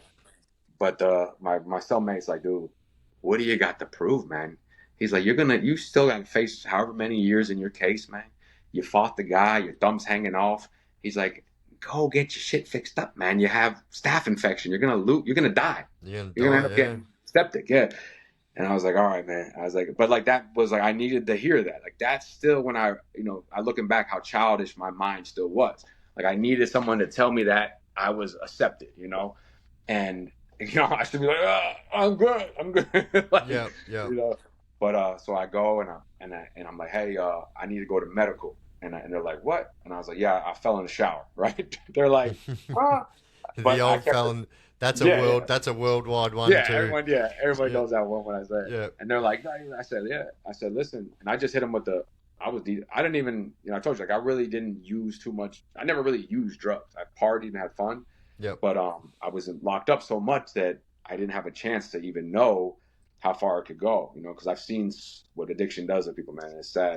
It really is. It's a fight, man. I got nothing but respect for people that are fighting that too. But Yeah. I didn't Yeah. have that, but I knew if I said that, I said I'm withdrawal, and they couldn't say anything because what do So they ended up. I'll never forget. They brought me downstairs, and they're like, "You fucking tell us who." They were like fucking spraying me with fucking the OC spray and all that, and I was like, "What the fuck?" Finally, the corporal comes. He's like, "What are you fucking doing to this kid, man? Get him some help." Like they were like so pissed off that I wouldn't say it. And they were beating the shit out of me more, like just poking at my wounds, putting pepper spray on me, Damn. and had me in that chair. And they're wheeling me in the chair. And I'm like, motherfucker. But this moment changed everything as far as like, okay, this is how it's gonna be for the next. I thought I was gonna probably do like 18 years or something in my mind, and I was like, all right, I see what this is now. This isn't. So I end up getting stitched up, and I get my hand put up in like a brace, and get everything, and I sit, I'm like going through a medical thing, and I ended up having to take like ended up having to take a antibiotic because my thumb did get infected, and I had to sit in this medical wing until it was over, and I'm over there, and it's I hate doing time. It's like open dorm kind of setting, and it's like everyone, you could use the bathroom, and the whole dorm could see you. It's like 70 guys in there. You know what I mean? Yep. And while I'm on there, dude, it was just like a dude punched me in there, and I guess he knew him, so that was like the jail experience. But I ended up understanding that there's no more like forgiveness here. This is what it is, and you need to commit to this. And Yep. I was fully committed, and like I just raised my hand for whatever. I really was like, this is what it's going to be. I'll never be a victim like that again. I will never let them. Like I really felt like, damn, like It's I'm not. it's Yeah, It sorry. sorry. No, no, go ahead. It's really you've got to meet fire with fire. But with prison, if someone comes at you with violence, you've got to meet them with ultra violence. And Extreme, but yeah, yeah, there's yeah, just no two ways about it. And like you've really got to one up it every time. yeah, You can't come back with the same force. You got to just one up it every yeah. time. That's what it was, man, and that's what because I had that mentality of like, this is just jail, but like this wasn't just jail. I'm on the units where everybody's either been to prison for a million years, they're back on appeal, they have life sentences already, or they're facing, like I said, so they're way ahead of me as far as like the Yeah, extortion. So they looked at me probably like, this young dude, come on, man, we're gonna. But I wasn't going for it. But I should have, like you said, I should have immediately just, and I should have had, when the dude's showing me razor blade collection, I should have had one, But I was like, nah, I get my respect. I get a one-on-one, right? And so I get sentenced. So yeah, again, I get sentenced, and boom. And what's crazy is I ended up getting open plea again, but they didn't give me any time served for when I was in that county for beating up the PDF file over there. oh no way. Yeah, so I came in at 22. I'm 23 now, turning 24, and yeah, I'm at 23. Yeah, I'm at 23. It was like September, I think. I forget, but I was like, I had already been now almost a year and some change, and so I basically do. Let's see, I'm 23. 22 was when I'm February at the age of 22. So I did that whole 23, 24, 25, 26. Yeah, so I basically did like 7 years on a 6-year sentence, basically, in so many ways. Damn. Yeah, and when I got to prison, I didn't. It took me a while before I ever, you know, truly decided to grow up a little bit. But when, like you said, so many people, they're in there for a moment. Say when they're 15, 20, 25, a 10-second emotion, and now they're 30, 35. But that anger, that rage, that betterment is never there. So it's like a very calculated game of who can bring who to which layer of hell do you want to go to? It's your Yeah. choice. Yep. Yep. And and I end up going to a place called HCI, Holmes Correctional Institution, and it was and because of what I did in the jail, I went to a higher level unit they call CM, Control Management, Yep. and yeah, and that's when I really got into seeing. It was insane, man. They had from the warden down, man. They had fight clubs going on in there, like so much just contraband coming in there, seeing people just get stabbed up, just but I was conditioned now. And I remember getting there and telling myself, I had my aspirations weren't okay. Let's go get a, we're gonna go home soon. It was like, no, we're gonna we're gonna try to, take it all the way we can, go to the highest level security, find the big dogs, and let them know. I mean, like that's what I was aspiring to do, and I Yeah. and I made it there. I got there, and it was a lot, man. But yeah, so that's where I don't know if you want me like to say anything. That's a long little fucking yeah. Yeah, like yeah, definitely. So maybe just let people know one of the craziest stories that happened there, just to let people know Yeah. how real So these places are. yeah. So at Holmes, going through it, I had this whole different mindset, and it was just what it was. You know what I mean? Like there was no, I didn't accept anything, and I really became a man. Like reading, studying, learning everything I could get. I always Yep. just read. But the books I'm reading are all The Art of War. Just Yeah, Sun everything, Tzu. I think everything. I read that book and I love that book. But The Art of War is a very very um intrinsic read. Do you know what I mean? Yeah, Like, and if yeah, you oh, yeah. know, it's just very No, you very said it perfect. I yeah. used to meditate on that. I read that Machiavelli, The Prince. Yep. Like a lot of cunning mindset. Some of the Robert Greene books, just anything I could find. Even like Hannibal from Carthage. There was like the him and just every like I just drain and I try to learn everything about psychology, the Yep. human condition, crime and punishment, just on and on and on. And because like I was schooled now, and the way they looked at it is like they're they see something that they can mold into like the savage that they want to have around them. And Florida, they have all the organizations just like anywhere else, the gangs, just everything, but it's a lot to do with like where you're from. And but they have, it's more like, They how have to say it, cars. They call them cars, don't they? that's more of like a West Coast thing. Okay. In Yep. Yeah, they go more like in Florida. You'll have white dudes that are Latin kings and blood. You'll see like some like, but it's because of how of a melting pot it is. But the dudes that are, people get the misconception that when you join something like that, it's not for protection, man. You're committing your life to this now. The people that get extorted or pay for protection to the gang, that's one thing. But if you join an organization that is like a syndicate that's known throughout the Yep. world, whatever, You're you all know, in. you're all in. And these guys will take a year of their life to be part of it, stab somebody, have to whatever it is. They'll Yep. have family bringing in whatever it takes to, and then get out, catch a life sentence, come right back in, and now, and you just see that, and they're very, disciplined. And you would, a lot of people, from the outside looking in, they would say, oh, it's like high school book. I'm like, some of these dudes are 30, 40 years old geniuses that are running empires, dude, from, they're never going out of this little 8 by 10 cell, but maybe twice a week, Yep. and to have that type of power, and like to where they can go and whatever, like, oh, out there, in here, wherever, it was like, damn. But I never wanted to join an organization, man. I've always been more of a lone wolf, like, because the one thing I just could not ever do is, so much of it was about dope and power at the end of the day. Yep. And one dude might make a mistake or gamble, and I'm like, man, I don't know, I was too focused and disciplined. All I wanted to do was just read, work out, and I compartmentalized everything. Like I was going, like, it was like, okay, this is a test right here. Like, just like the Art of War, like everything was, I was using these things, whether it was psychology on somebody, or I was like having a fight and I would train it like the art. I was like trying to turn myself into like a mania. I want to go to the French Foreign Legion when I had this whole mindset. I was right in Australia trying to go to they have some type of like where they take people from other countries to their defense force. I don't know. I was looking for everything and anything I could do Yeah, to they just, do. It's called a um the so they go on weekends and yeah. stuff like that. Yeah. So that's, I was like, The reserves, they're called yeah, the yeah, something reserves. like that. Yeah, yeah. I was Yeah. trying to do everything and anything. I was like, that's what I'm gonna do.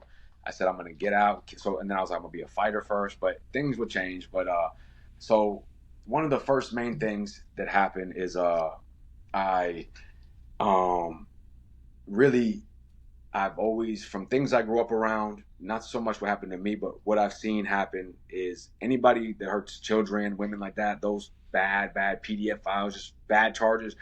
I heard you call them sour grapes, right? Like that. Yep. Yep. That's what you said. Like that one. Oh Yep. God, whatever that dude's name is. But so yeah, I would. They have a game called Razor Tag, and it's like if you see one of these dudes, it's like an immediate. You know what? It's crazy. I learned this On in the spot. reading. Yeah, you have to. Yep. Yeah, if you do anything, there's no like. If you see one of them, there's no like, oh, oral. What the guy say? You know, blah, blah, blah, blah, with his little story, like, oh yeah. But I remember reading in it was probably one of Robert Greene. I forget what it was, but basically, what it said was like, there's certain things you can do in life that, some people act in emotions, and they, but other things it's like I would say I could slice this dude with a razor blade, and I probably won't get a life sentence, but everybody will know one, these PDF files cannot live near me, and Yep. I'll get, that's how, because I'm not gonna do these gang politics, but I will thrive in that battleground, and anybody that disrespects or anything like that, and and then also without having to take him too far and get a life sentence, I'll everybody will see that forever. That's almost, and it was like, and it's a game people play in prison called Razor Tag, and you'll see Yep. these PDF files walking around like road maps all over their face, and I wanted to get one immediately. I just like I was ready, I was committed to throw my life away immediately, and Yep. I got one really bad charge, and I went to confinement, and in confinement, is when I start. You see a whole different world in there. I mean, the COs, they're killing inmates, they're gassing you, they're starving you. You're in what's called disciplinary confinement. And in Florida, they don't separate you by gangs or races, or there's really no protective custody. What they do is they put, oh, you guys are all in the gang, put them all in one unit together. Like that's what they do. It's insane. Yeah, Or that makes sense. yeah, That's and yeah. Put them all in the chaos. same spot. Yeah. Yeah, and then when it pops off, that'll be your roommate in there. And I went through it with one of the organizations. They were trying to extort people that weren't like with certain, and they ended up stabbing me in my face with like a pencil, like a something like that. And with that one right here, it's not a dimple there, but they got me there, and it was Lucky. over. Yeah, and I remember he hit me. One guy, they hit me on the side in the face, but luckily it was superficial. But I was so like I could not believe, like I was like, and I was like, as crazy as it sounds, like yeah, all right, now I've hit somebody, I've been hit, like now I'm I'm getting deeper. It was Yeah. like Yep. yeah, and it was like and I would go and I'd study the book and read and be like, all right, how psychological, like I would just be so compartmentalized to turn myself into like this monster basically, but I was using all that bad energy will come back and destroy you in the end. But Yeah. I would learn that later on. But they would end up putting one of those dudes in confinement as my cellmate, and they would walk away for 15 minutes, gamble on us, and one of the biggest changing things I saw was there was a dude named Ricky Martin, like the singer, Yep. but it wasn't the singer. And Ricky Martin had some theft charges, but he was more confused than a billy goat on astroturf. I say that a lot. And yeah, and he was trying to get in. He was young, man, and he's 23, 20, he's like my age, a little bit younger maybe. But what it was is also when you're in prison, you could be my age, but my me doing more time than you, I'm like old. I've like it's like he's young. His mentality, his respect level, his emotional discipline, just how he does his time. He's a young kid to me, even Yep. though we're the same age. And he would try to get in with all. And then once he realized, oh, I'm not built for this, or I'm not built for that, or he would go and try to check in protected custody. But in Florida, what they do is unless you like get almost killed, they put you in protective management and just send you to another prison, and then you're back on the compound. They try it again, and it's like that's what makes it so morbid over there is that there's no, and it's good because there's a lot of people that should not be in protective custody. Yeah. You That's hurt right. somebody Yeah. like that, you don't get protected for that. Yeah. I The agree. kids didn't get protected, But anyway, so he would tell on these officers. They were called Chipley Five, from the warden down to the lieutenant. And man, they all got indicted by the feds, man, for organized crime in this prison, dude. It was insanity. What Guys, looks the at a hell? Chipley 5. Yeah, this was Yeah, during my I'm time. gonna look. I'm actually gonna write that down right now. Yeah, it's like C as in car and H Chipley. Oh, Chip. yep. Chipley 5, got it. Yeah, that's And that's that's crazy, man. oh, it was nuts. And these institutions, they call it the Bermuda Triangle, and they all worked at these different institutions in the Panhandle of Florida, northern Florida, northwest Florida, and it's literally as north as you can go. Different time zone from where I grew up. That's how far north it is, And basically, they were just whatever. I mean, it got to the point where the feds had to come and indict the warden all the way down. One of the officers ended up taking his own life because he didn't want to go do the time. I mean, it was wild. I mean, That's crazy. there were hits on inmates. Like, it was just, and there was officers too that were like getting hurt by inmates because the main Culpepper was like the warden Culpepper was like the head of this whole little syndicate, man. And like one of the officer sellers didn't want to do something that he asked, like to hurt an inmate, and he was like, dude, it's a whole. You look it up, guys. You guys are watching it. So Yeah, basically, that was the definitely look environment. that up. Yeah, it was wicked, dude. And so um, he tells on everybody because they were doing this fight club. Like basically, they were having people gambling and Florida just whatever, dude. And it was like they were doing it in the kitchen, and it was like full on like MMA. They were gambling, and officers were gambling on this. And he told, and okay, but what they do is they put him in the cell with this dude, and he's one of the like, I mean, he's as high management as it gets for prison. This is a dude that they build prisons for, and they put this kid in there, and they said they didn't do it on purpose, but this guy has 13 months to go. He's in there for a nonviolent crime. Yeah, and he told, and they put him in there with a known gang member, and the dude raw in confinement, and you hear him say, "Who wants to see me kill this dude?"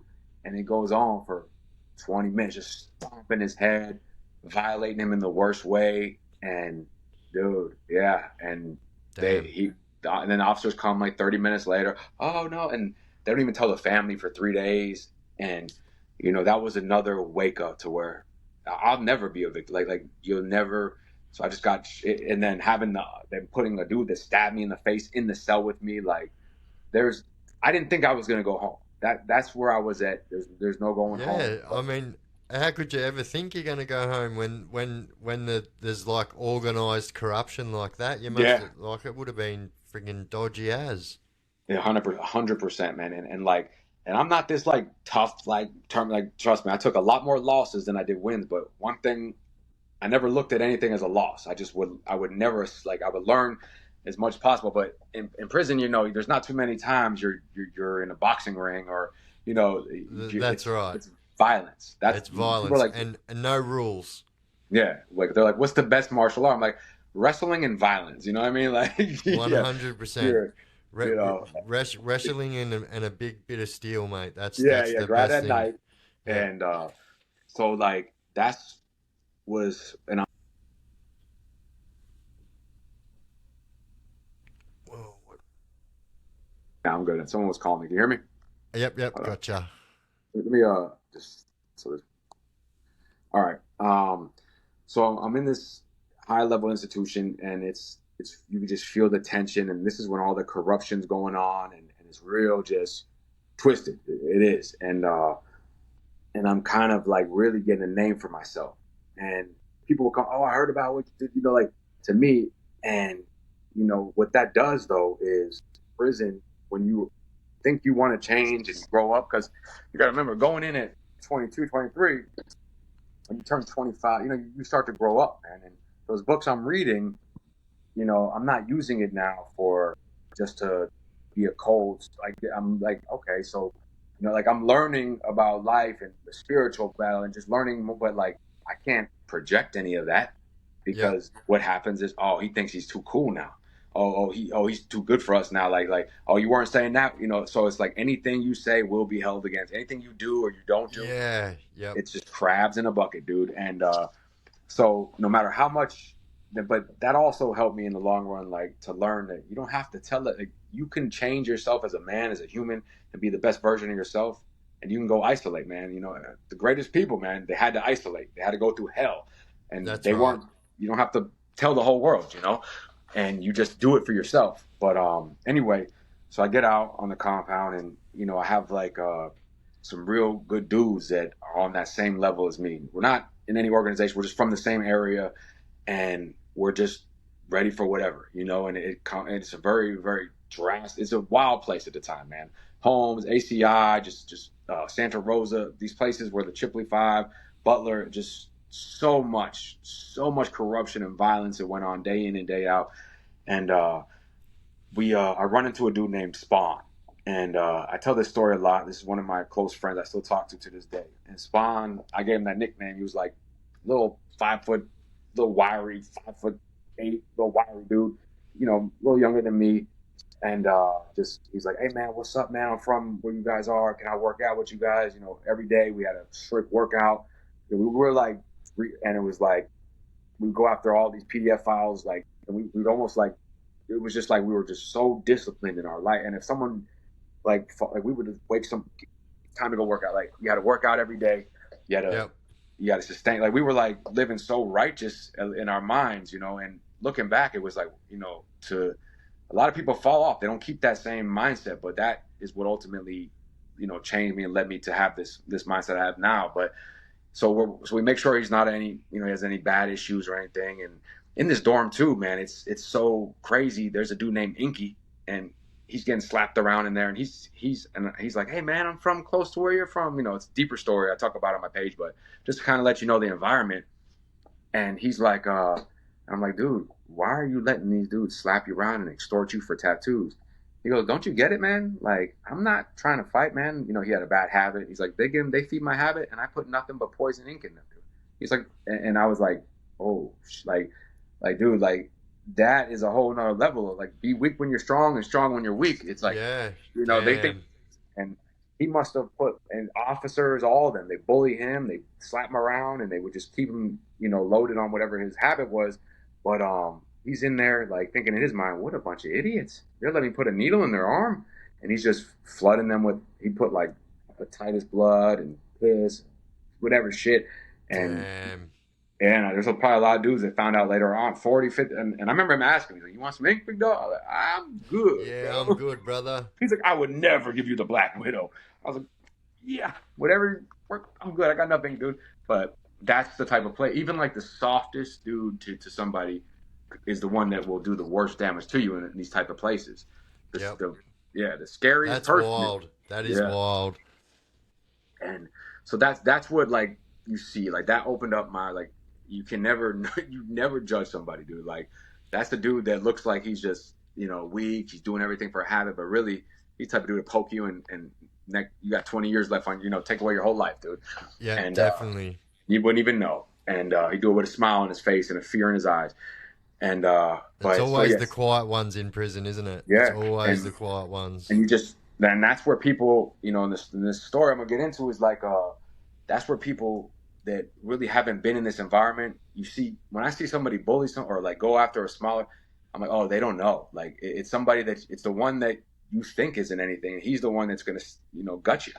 And that's what happened to Spawn here. Is he was good, man, working out, and he tells me, he's like, look, man, I gotta talk to you. And he pulls me aside, and I'm like, what's up, Spawn? And you know, and he's like, look, dude, there's a dude they just brought in here or whatever, and we're going through reception center, and I didn't, you know, and reception centers are like, you're there maybe 2-3 weeks, and you're getting transferred here, transferred there. It's like, and they're just putting you where you got to go, and each region, because Florida's so big, you go through like South Florida, Central Florida, then another one, and then North Florida, and so on and so on. So I guess, you know, and I was like, what happened? He's like, dude, I was like walking through like the shower or whatever, and the dude kind of like slapped me on my, like tried him, like did some like, didn't full on try him, but wanted to see where he was at. And he's like, and then it was like hectic. They transferred me. Now the dude's here, man. I can't live it. I was like, well, check this out, man.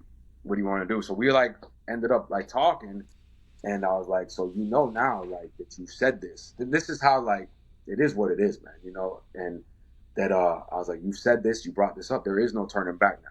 Like, you know, the fact that you should have said, you know, this is big. Like this isn't a game now. You're playing. Somebody looks at you like they can abuse you like that, and now you've let it be known.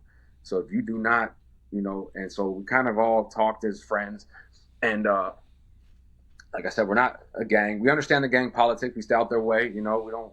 But we definitely like make sure we all eat every night and have literature. Someone goes to the box or something like that. We make sure they got a razor blade in their shower slide and so on. We take we just look out, man. We're all from the same Yep. area, Yep. and so we're talking, and some dude's like, "Man, you're gonna go home in 3 years, dude," or whatever. It was like 18 months really, and he had left, and and I'm like, "Well, this is his home, dude. What do you mean go home?" And I was like, it's sad to say, but this is where we eat, shit, and live, and we all are in here for crime, dude. We're not in here because we were the best singer in church, dude. And when Yeah. something comes your way, you can't say I go home soon. Like, oh, I'll go be a mean, bad dude on the streets, but I won't, And there was a lot of like, they're like, you're institutional, but I'm like, I'm keeping it real. This dude just told us that. And finally, like, we talked about it, and then he's like, well, why don't you fight him? And then we're like, fight him? What if he loses? There is none of that, bro. We have to do what we have to do, man, because we've all now broke bread together, we've eaten together, and if it is, and that's like how the mindset is in prison, where like obviously it's his problem, but now we're all in that spotlight because that guy is probably telling everybody, oh yeah, and this will change everything. And other people, you see like how it's just crazy how one little event can change everything in your life, and Yep. that's why prison is for nobody, man. For you think it's, and so we finally talk, and he's like, well, we just. And I said, listen, what do you want to do, Spawn? He said, I want to gut him, man. I want to gut him, stab him up, man. And I go, are you sure? I go, because in his mind, there's no like little, like, there's nothing that can, he's just try to basically say that it's open season on him. And he's Yep. like, if I lose the fight, then what? Or what if, I this it'll never end. I can never. He's like, dude, I'd rather get 1,000,000 years than go home to my family and look them in the eyes, and it's like I respect people that have been victimized or civilians, but he's not a civilian. He's a criminal, and in his mind, it's like I put myself in here for my habits. I just he had a newborn before he came in, and he's like, and to come in here, and then now I'm soft. He's like, I was running, like we talked, and it was like, I get it, and I was like, whatever. I said, Spawn, whatever you want to do, I'm with you, brother. And I told you, I do it for any of y'all, man. And I said, but here's the thing: if you do not commit to this, man, then we can never, from here on out, bro, this is where we no longer speak. And he's like, I get it, I get it. And it's like, look, it might sound cold, but it's not, because It's that what you was, got to do. Yep. and it's like, and it's a lesson for him and for everybody. Like that's the realities of prison, because, you, and it's so here we are. And I reach out to somebody, and we start talking, and basically he wants to do this. And I was like, well, here we are. We have to get it to where you can get him, and we got to make sure that you're able to isolate. We got to get a plan, but but you want to make it known. Like he doesn't want to just do this and run off. He wants everyone to see this, like, because he had a complex now from it. It's like, oh, this is what Yep. and he was, and it was what it was, and so we came up with this plan. I reached out to somebody in the chow hall. So when you go to eat, you have to go through a metal detector. Sometimes they'll pull you in a room, just randomly grab an inmate, strip search them, put them in a chair sometimes that has like a metal thing that scans the body for any metal. And some dudes, they put that steel wherever they can. And so I reached out to a dude in the chow hall. We talked a little bit, and he was a good dude.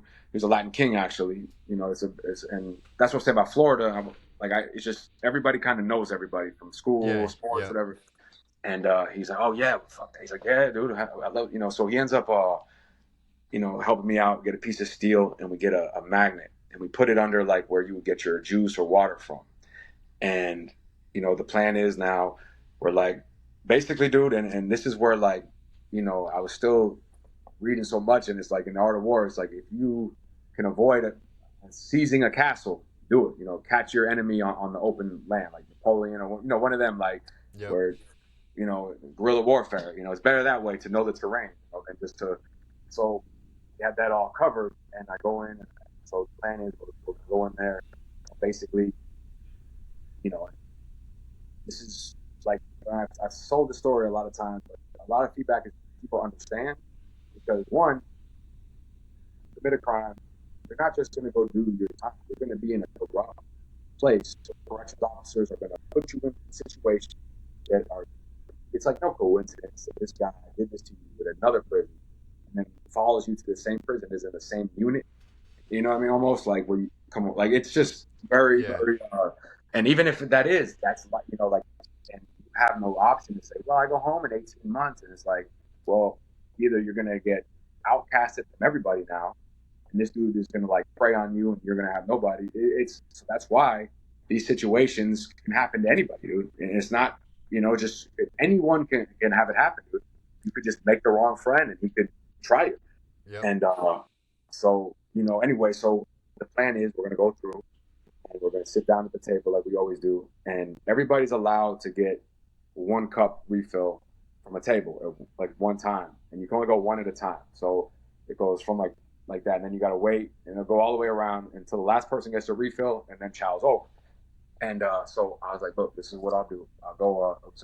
I'll go and check if it's there, and because he has to do. You got to put your own work in here, dude. But like I'm here with you to the end. But plus to me, dude, anybody that does that, he'll do that to him. This dude is he's a sour grapist. Like not my friend, but like the dude.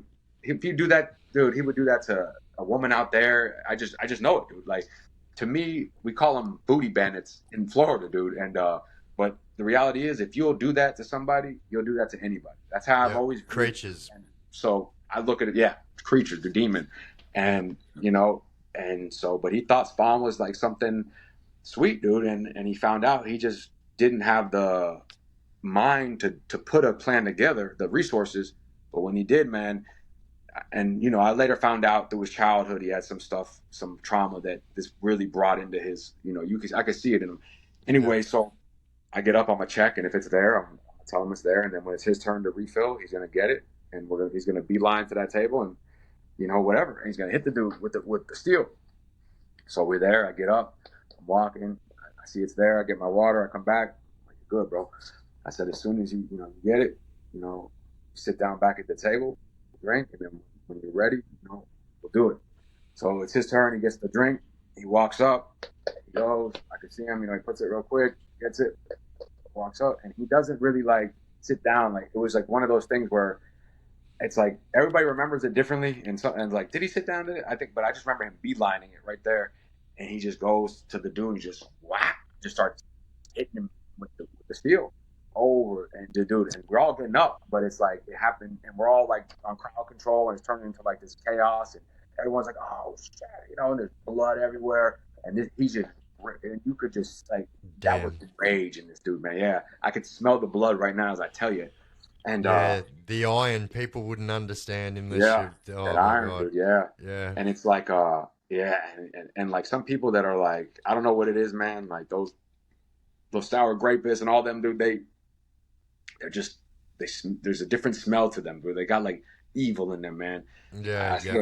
And but yeah, so finally he's hitting them, and the officers, they come, and but dude, you could just see in Spawn, like this is like something he's letting out. Like this is like his inner child saying, like, and we talked about this many times, man. And it was like, I'll get to that in a minute, but he's hitting the dude, and dude, his freaking, like, I don't know if it was an intestine or it was like, oh, bro, it's just, damn. He's hitting him hard, yeah.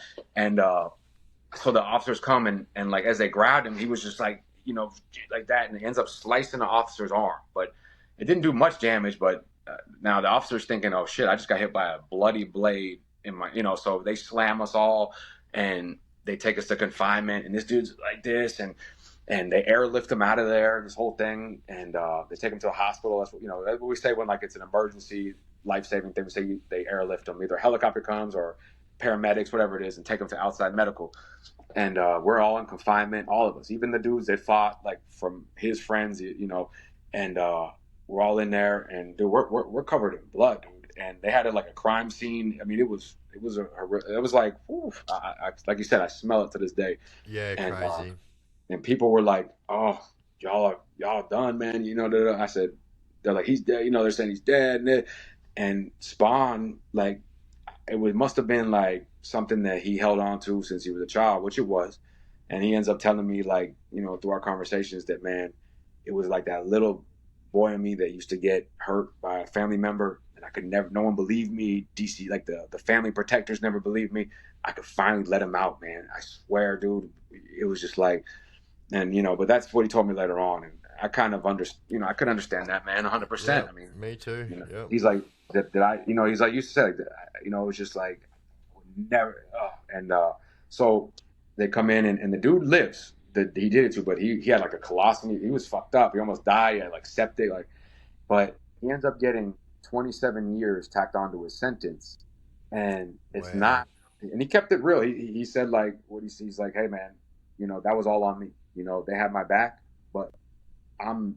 They didn't know I was gonna, and we didn't know he was gonna go. And it's true. I mean, like, it is what it is, dude. Like, and he said, look, they didn't know I was gonna go that far. They're my friends. They had my back, but they weren't, there to in my mind what I went through. This guy did this to me, and he went to outside court, and they gave him 30 years, but he had 3 years or whatever. They gave him 27 years, and he got back, and he told him what happened. But like, and Damn. but you know why he got the main time though? It wasn't so much for what he did to the inmate. It's because he sliced that officer that grabbed him, dude. And they gave him like aggravated battery with a deadly weapon, causing grievous bodily harm on an officer, law enforcement, or whatever. And that's what got him the most time for that. He got like 4 counts of that. The inmate, they were Damn. just like assault, simple assault or something, like.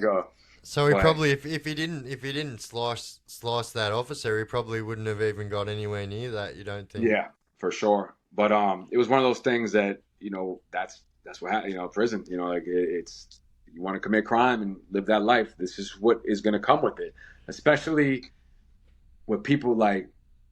For me, I was very institutionalized at a young age, so I could adapt to any. But for him, this was like, oh, like he's learning on, like he doesn't understand where to get a piece of steel and do this and do that and go here and put this here. Like he's like, and like in his mind, he probably befriended me because he needed the, and that's prison. Like in the end, maybe he was the smartest. Like people will say, oh, you gave him bad advice, but maybe he befriended me and knew he would put me in that type of spot where here we are.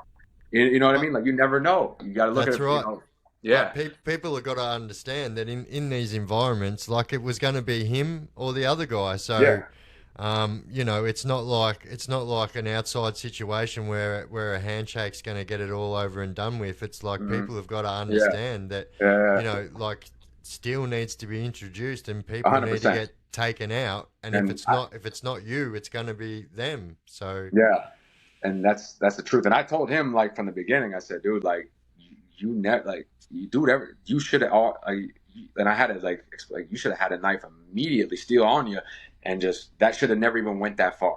But I get it, man. Shit happens. But I explain it, and so as he's grown up now, and one thing is, dude, he has no regret. There's no like, man, because in his mind, he looks at it like, well, we know if I wouldn't have done that, right? We know that eventually I would have had to do that, yep, and that's you, right. you guys would have had to. It would have. We would have had like if that dude came anywhere near anybody, that it was only a matter of time because he thinks he's sweet, and now you're gonna. So it would have, and he's like, and plus it was like, what if I would have got a disease? What? And then you would have got a life sentence because you would have had like, and this and this and this, and he's like saying, It's he's like, just a but the main, snowball effect. and he's like, and at the end of the day, man, he's like, how could I go home ever and say, hey, man, this is, I'm out here, like I said, being a criminal, and I go to prison, and now I'm not going to do something because, like, and it's just, he's like, I'd rather live with honor, dude. He's like, there's no worse feeling than being a coward, man. And, Yep. he's got about 12 years left of that sentence, man, and it is what it is. But Damn, I poor mean, dude. yeah, it's those situations that, but you look at the two different scenarios. You got Ricky Martin, goes home in relatively soon, 2 years, gets put in that cell, and he's victimized and killed. Then you got Spawn, who refused that on the next level. It's you know what I mean? And there, that's just the way it is in there. Or you Yep. could just go and be like me. And I remember like taking it to the extreme every time.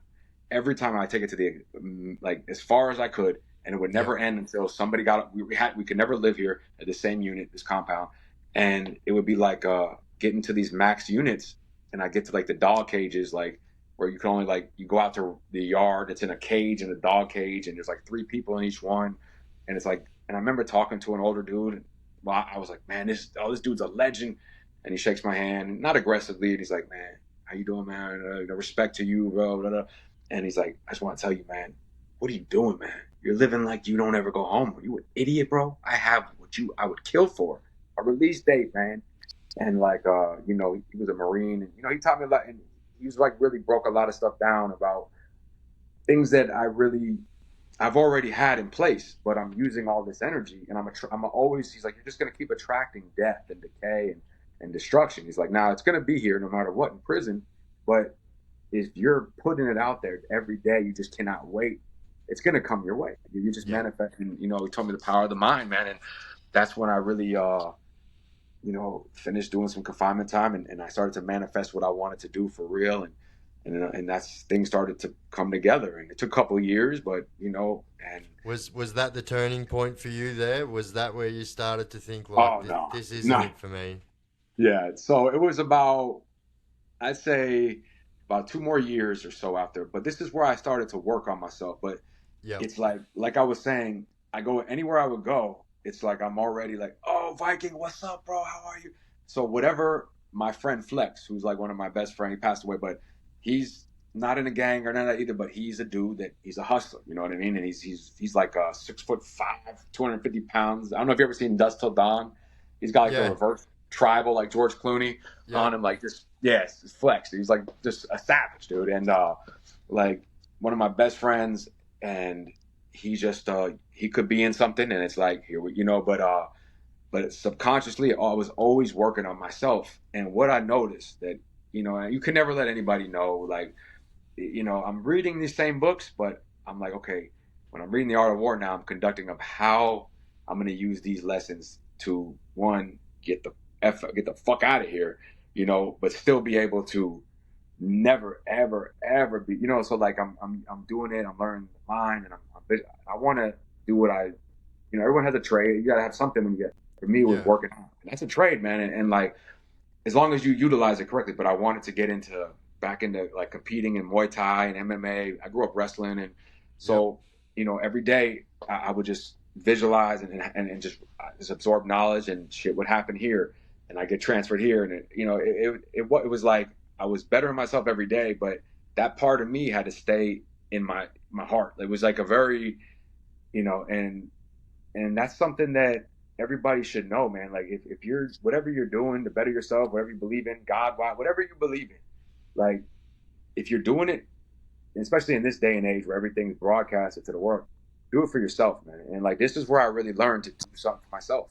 Like everything I did was always to show, and I'm like, man, like this is I completely manifested and changed and evolved, and I never let one person know. I haven't talked to my family in 4 or 5 years because I cut them out. I would always Yep. be somewhere else, locked in a cage somewhere in a confinement, going through some crazy riots over there, and then or locked down for months at a time, and and you just become like almost just realize like, yeah, he's my friend, but he's not my friend. You know what they are? They're your co-defendants, bro. No one, no friend is ever going to tell you, like, hey, man, you hungry?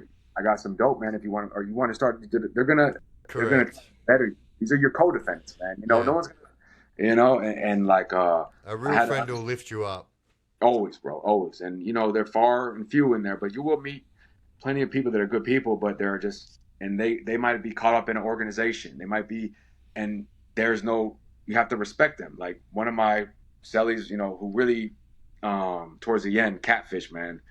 It was towards the end. He's a biker, man, real OG dude, man. 20 years, like, and like, I had this whole plan, put together about, what I wanted to do, training, fighting, competing, and the fighting wasn't so much for like I was like, I have the violence. It was more I wanted to be around that world, like competition, training, people that are living that healthy lifestyle.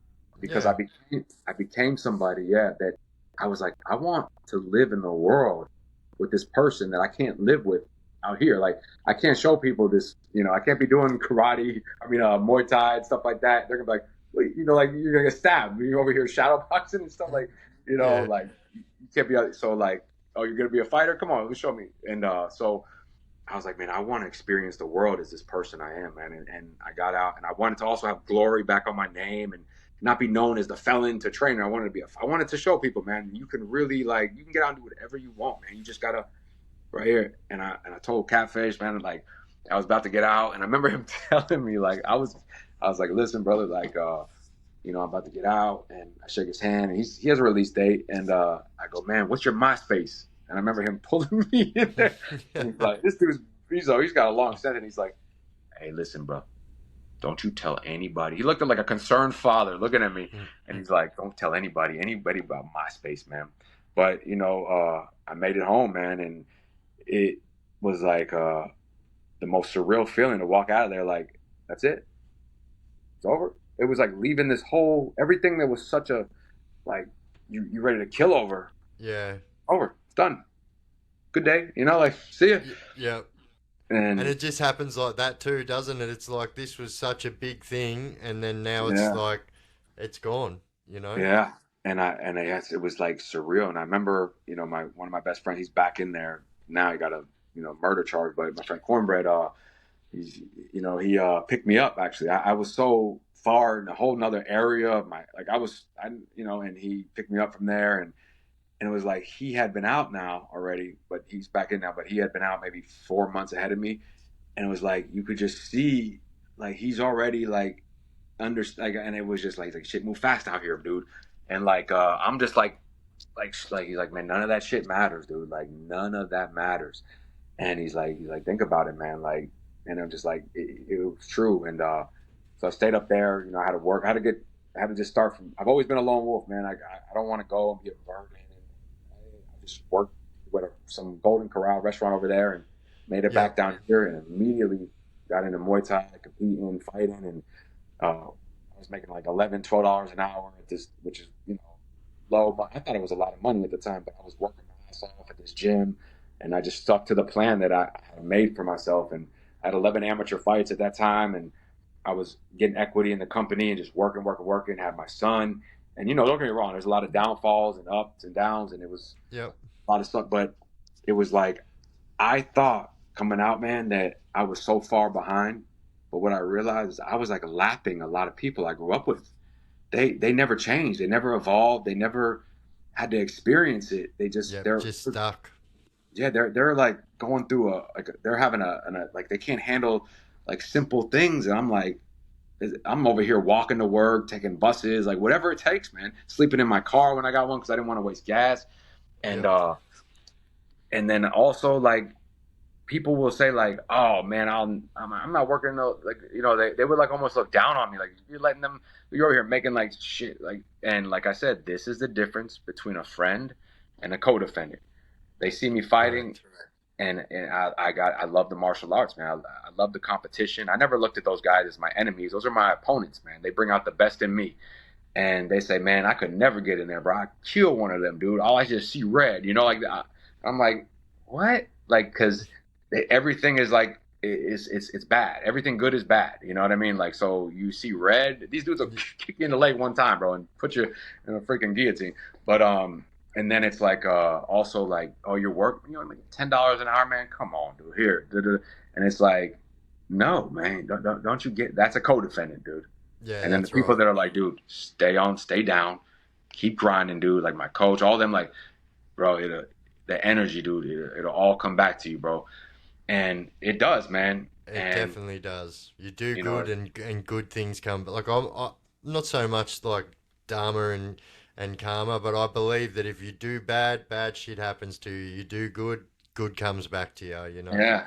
And especially like it's so true. And especially like when you get to a point in the life, and I think everybody does, where they've some things that seem so impossible at the time, and you're young, you don't know, and then when it's over, you grow so much from it, and and right there is a turning point where you're almost like not. It's not like a karmic like clearance like that, but it's like a how do I say it? Like you almost get like a like where do you want to go now? You suffered, you paid your burdens, you went through a lot of pain and suffering that I put myself in there. Those weren't mistakes, those were choices I made.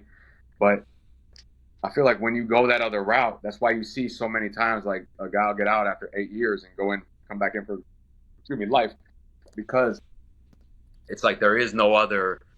I mean, it's over. The energy is so dark now, or so Yeah, light. and that's all they know. Yeah, and it's true, and it's sad too because you also see people that they just cannot function, man. They need some type of substance. Like it's just a different, and I could understand that, man, because it's not.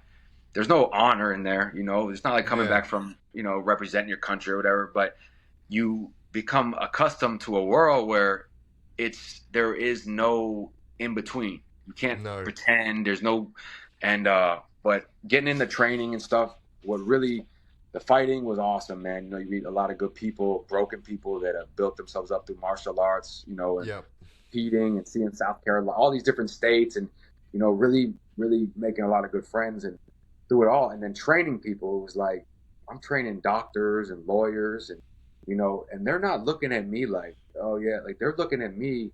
I was intimidated and like almost like being a little too fragile with them, and they're like, no, no, yep, I need your help, man. What do you think about this? How do I do this? Please, I need. Oh, I feel. How do you get this? Like asking me things about how to almost have what I have in life, and it's like not the money, this and that. It's have peace and health and strength, and and that good, strong, and that just disciplined every day to wake up, yep, work that definitely. job. You know what I mean? And it was like, okay, so this is, and then I had a fight.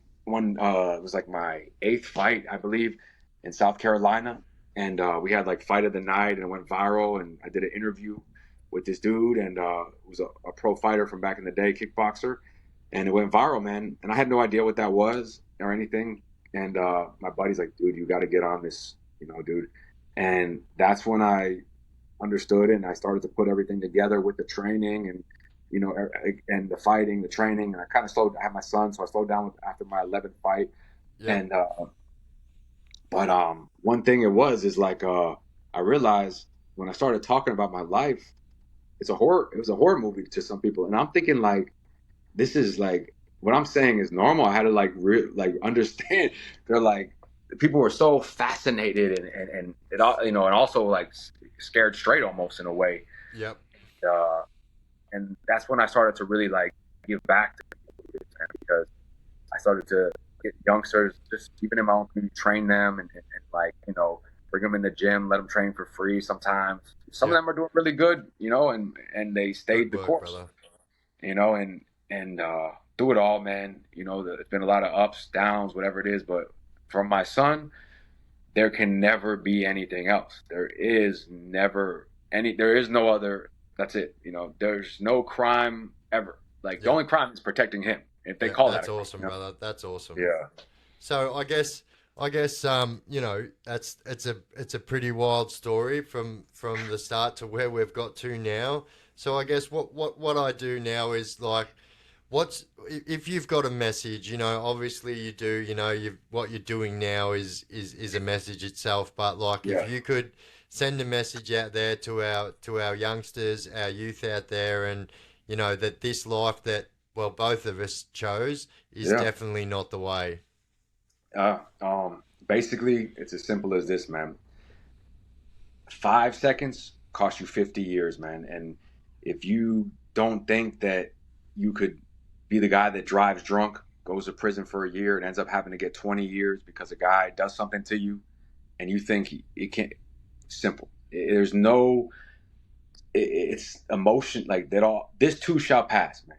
Whatever Yep. you're going through, whatever fight, battle, mental, physical, we're all, trust me, we're all going through it. I could smile for the camera and tell you how great I am, but I'm suffering in silence too every single day. But one thing you cannot do is ever give in to that, man, because when you go in there, that's it.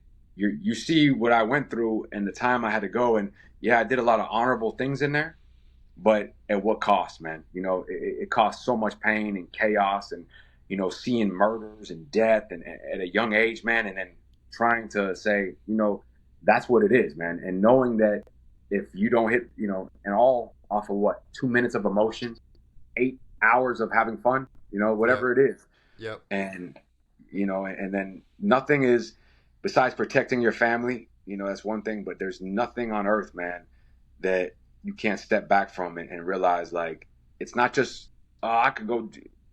You can't. I've seen so many people come in there and think that they're tough until they get around people that this is it. There's Yeah, no, yeah.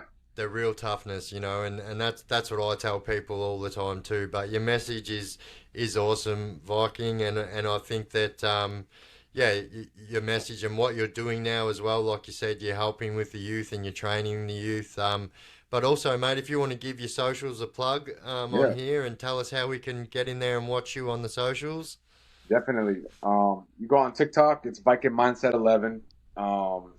And every Viking Mindset 11 on YouTube, the real Viking Mindset 11 on Instagram, and Viking Mindset on Facebook. It's all linked in. You go to one, you'll find them all. I'll send them to you, whatever, if you want to put a little link on there. Yep, so And, that's what I'll do. I'll chuck a link in there, guys, so you'll be able to get in and I'll get all the links off Viking, and so you'll be able to, the description of this interview will have all of Viking's links in there for you.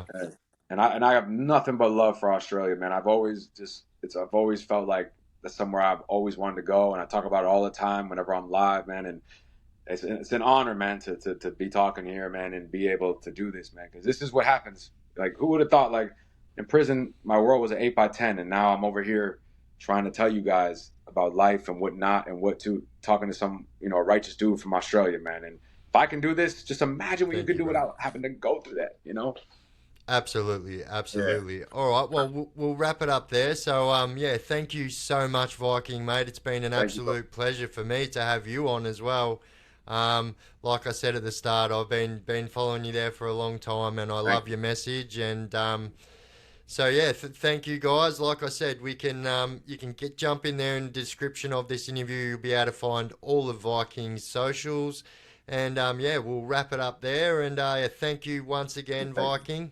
you too. It's very nice, man. It's an honor. Thank you, Australia. I will see you soon, brother. No worries. All right, so Chaos Chronicles, we're out.